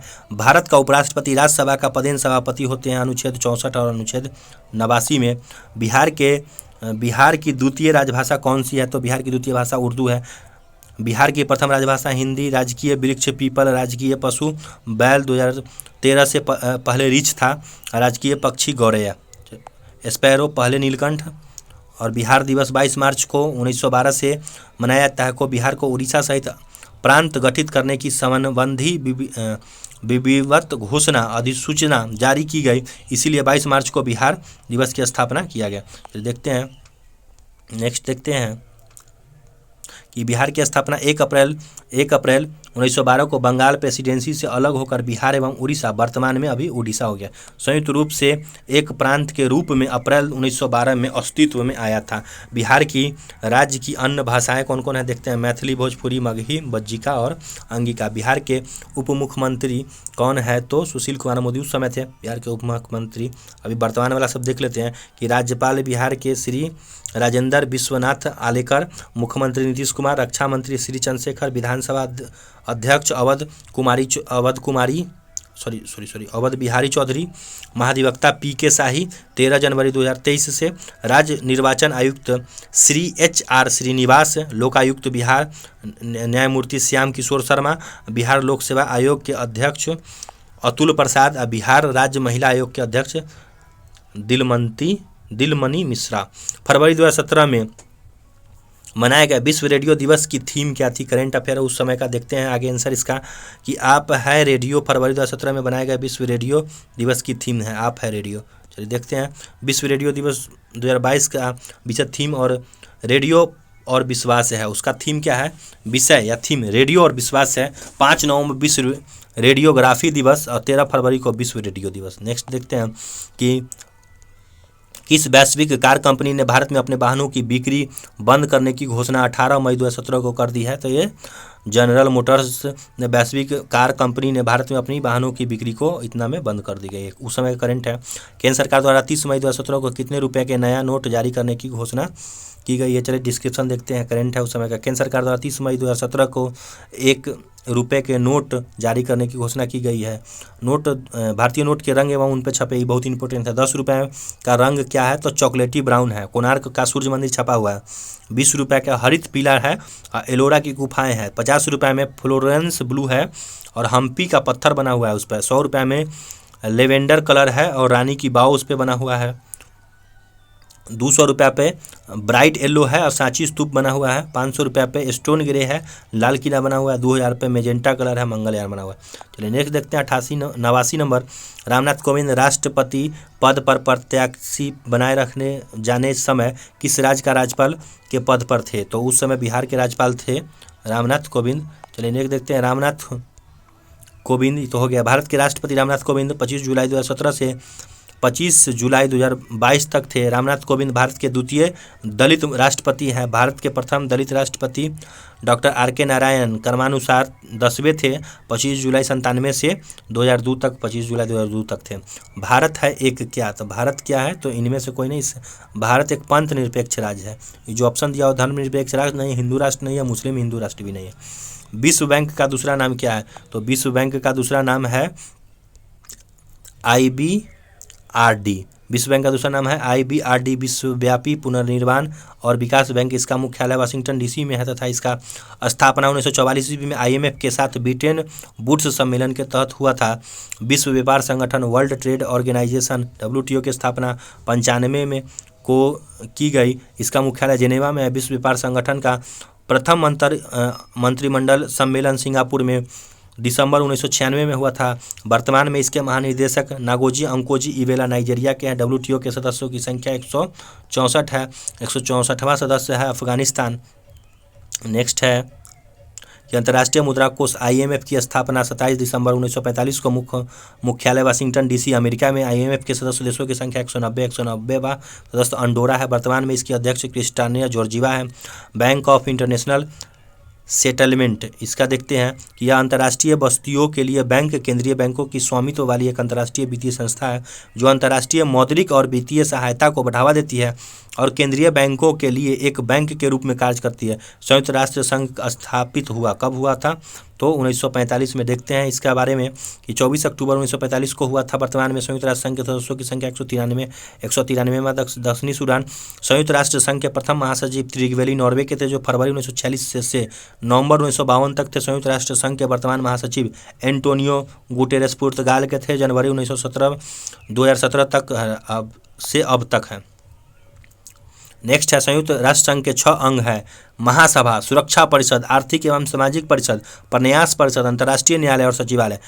93 नंबर क्वेश्चन है कि विश्व का सबसे बड़ा दूरदर्शी कहाँ स्थित है, तो सबसे बड़ा चाइना में है। देखते हैं डिस्क्रिप्शन इसका कि चीन द्वारा निर्मित दुनिया का सबसे बड़ा दूरबीन फास्ट है 500 मीटर एपार्चर स्फेरिकल रेडियो टेलीस्कोप। यह परियोजना अंतरिक्ष में रेडियो तरंग की महसूस करने के लिए बनाई गई है। न्यूजीलैंड का कौन सा पक्षी विलुप्त है, अभी जो न्यूजीलैंड का कौन सा पक्षी है, तो मोआ विलुप्त हो गया। न्यूजीलैंड की मोआ पक्षी विलुप्त है। कीवी न्यूजीलैंड का राष्ट्रीय पक्षी है। यह न उड़ सकने वाली पक्षियों में से सबसे छोटा पक्षी है और सिर्फ न्यूजीलैंड में पाया जाता है क्योंकि यहाँ के अलावा और कहीं की जलवायु उसके अनुकूल नहीं है। 8 मार्च को मनाया जाता है। 8 मार्च को अंतर्राष्ट्रीय महिला दिवस मनाया जाता है। विश्व पर्यावरण दिवस 5 जून को। बाल दिवस 14 नवंबर को। सुरक्षित मातृत्व दिवस 9 मई को मनाया जाता है। TRP का अर्थ है टेलीविज़न रेटिंग पॉइंट। अगर किसी चैनल का TRP कम या ज़्यादा है तो इसका प्रभाव सीधे चैनल की कमाई पर पड़ता है।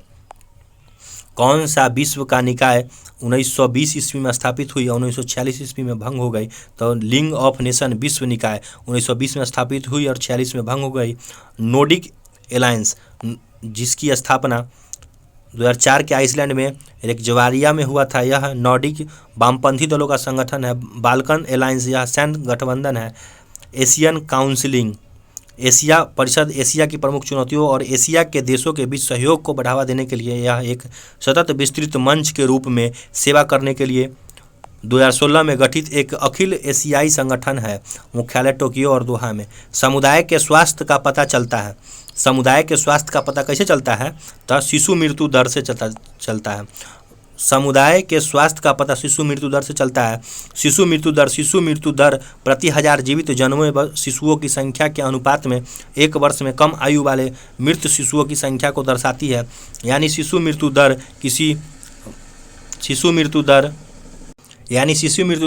किसी वर्ष में प्रति 1000 जीवित जन्म पर उसी वर्ष में मृत शिशुओं की संख्या है।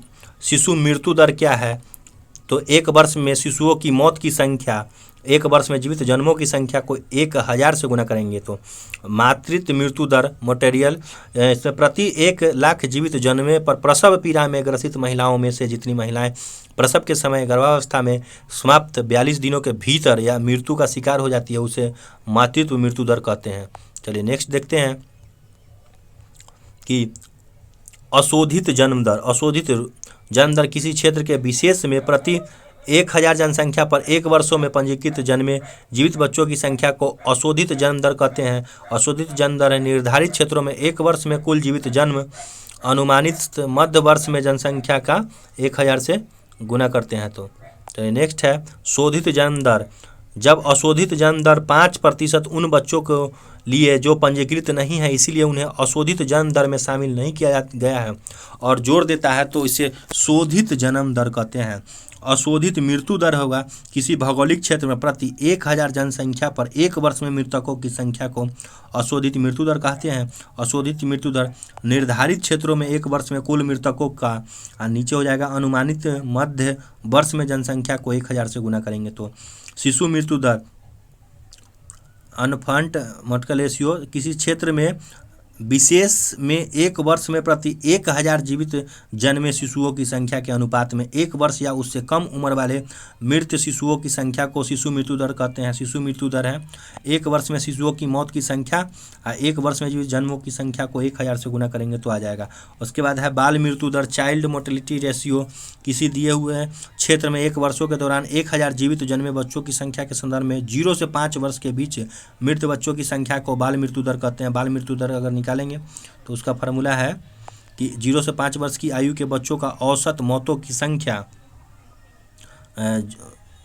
बच्चों की मौतों की संख्या कुल 1 वर्ष में जीवित जन्मों की संख्या को 1000 से हम गुना करेंगे। तो उसका बाद है मध्य प्रदेश नेफानगर में न्यूज प्रिंट फैक्ट्री है। देखते हैं कागज़ के प्रमुख उत्पादक राज्य कौन कौन है। पश्चिम बंगाल में हो जाएगा टीटागढ़, रानीगंज, त्रिवेणी। बिहार के पटना, बरौनी, समस्तीपुर। झारखंड के संथाल परगना में। उत्तर प्रदेश के सिकंदराबाद में, मेरठ में और सहारनपुर में। भारत में सबसे पहला कागज़ मिल 1832 में पश्चिम बंगाल में श्री रामपुर में स्थापित किया गया। कागज़ का पहला सफल कारखाना 1879 में लखनऊ में लगाया गया था।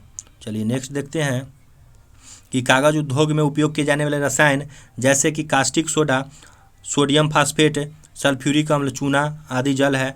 होशंगाबाद में नोट छापने के कागज़ बनाने का सरकारी कारखाना है। चीनी उद्योग।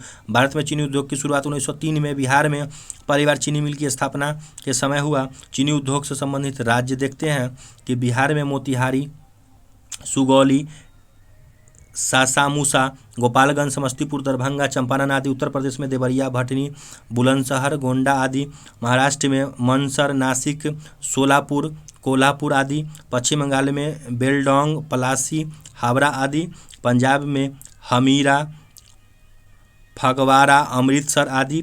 हरियाणा में जगधारी, रोहतक। राजस्थान में गंगानगर, भूपाल सागर। आंध्र प्रदेश में सीतापुर, पीठापुरम, विजयवाड़ा एवं संभल। नेक्स्ट देखते हैं। नेक्स्ट है कि स्वतंत्रता के पश्चात स्थापित लौह इस्पात कारखाना है। दूसरी पंचवर्षीय योजना काल में 56 से 61 में स्थापित भिलाई इस्पात संयंत्र, इसकी स्थापना 1995 ईस्वी में तत्कालिक छत्तीसगढ़ के भिलाई दुर्गापुर जिला छत्तीसगढ़ में पूर्व सोवियत संघ की सहायता से की गई। और हिंदुस्तान स्टील लिमिटेड के राउरकेला में हुआ, इसकी स्थापना 1955 में। उद्घाटन 1959 ईस्वी में उड़ीसा के राउरकेला नामक स्थान पर पश्चिम जर्मनी की सहायता से की गई थी। हिंदुस्तान स्टील लिमिटेड दुर्गापुर में, इसकी स्थापना 56 में पश्चिम बंगाल के दुर्गापुर नामक स्थान पर ब्रिटेन की सहायता से की गई। तृतीय पंचवर्षीय योजना काल में स्थापित बोकारो स्टील प्लांट की स्थापना 64 में तत्कालिक बिहार राज्य अब झारखंड में है। बोकारो नामक स्थान पर पूर्व सोवियत संघ की स्थापना सहायता से किया गया था। नेक्स्ट देखते हैं कि चौथी पंचवर्षीय योजना में स्थापित हुआ था सिलेम इस्पात संयंत्र, सिलेम तमिलनाडु में। और विशाखापट्टनम इस्पात संयंत्र, विशाखापट्टनम आंध्र प्रदेश में भारत का पहला तटवर्ती इस्पात कारखाना लगाया गया। अब विजयनगर इस्पात संयंत्र, हॉस्पेट, बेलारी जिला कर्नाटक में। सूती वस्त्र, आधुनिक ढंग से सूती वस्त्र पहली मिल 1818 में कोलकाता के समीप फोर्ट ब्लास्टर में स्थापित की गई, किंतु यह असफल रही थी। सबसे पहली सफल आधुनिक सूती कपड़ा कारखाना 1854 ईस्वी में मुंबई में कवासजी डावर द्वारा खोली गई, जिसमें 1856 ईस्वी में उत्पादन प्रारंभ हुआ। मुंबई को भारत की सूती वस्त्रों की राजधानी जाना जाता है। कानपुर उत्तर प्रदेश को भारत का मैनचेस्टर, कोयम्बटूर को दक्षिण भारत का मैनचेस्टर, अहमदाबाद को भारत का बोस्टन कहते हैं। नेक्स्ट है त्रिपिटक। त्रिपिटक बौद्ध धर्म, त्रिपिटक बौद्धों का धार्मिक ग्रंथ है। हिंदू रामायण और महाभारत, ईसाई बाइबिल, इस्लाम में कुरान, सिख में गुरु ग्रंथ साहिब, पारसी में जेद अवेस्ता, यहूदी में तोराह, जैन में हो जाएगा कल्पसूत्र, भगवती सूत्र, और बौद्ध में त्रिपिटक। चलिए यहाँ पे हमारा पूरा क्वेश्चन 100 क्वेश्चन कंप्लीट हुआ। अगर वीडियो अच्छा लगा होगा, अगर हमारा एफर्ट आप लोगों को बहुत अच्छा लगता होगा तो वीडियो को लाइक कीजिएगा, शेयर कीजिएगा और 1-2 ग्रुप में भेजिएगा, जिससे कि चैनल ग्रो करेगा। तो वीडियो देखने के लिए बहुत बहुत धन्यवाद।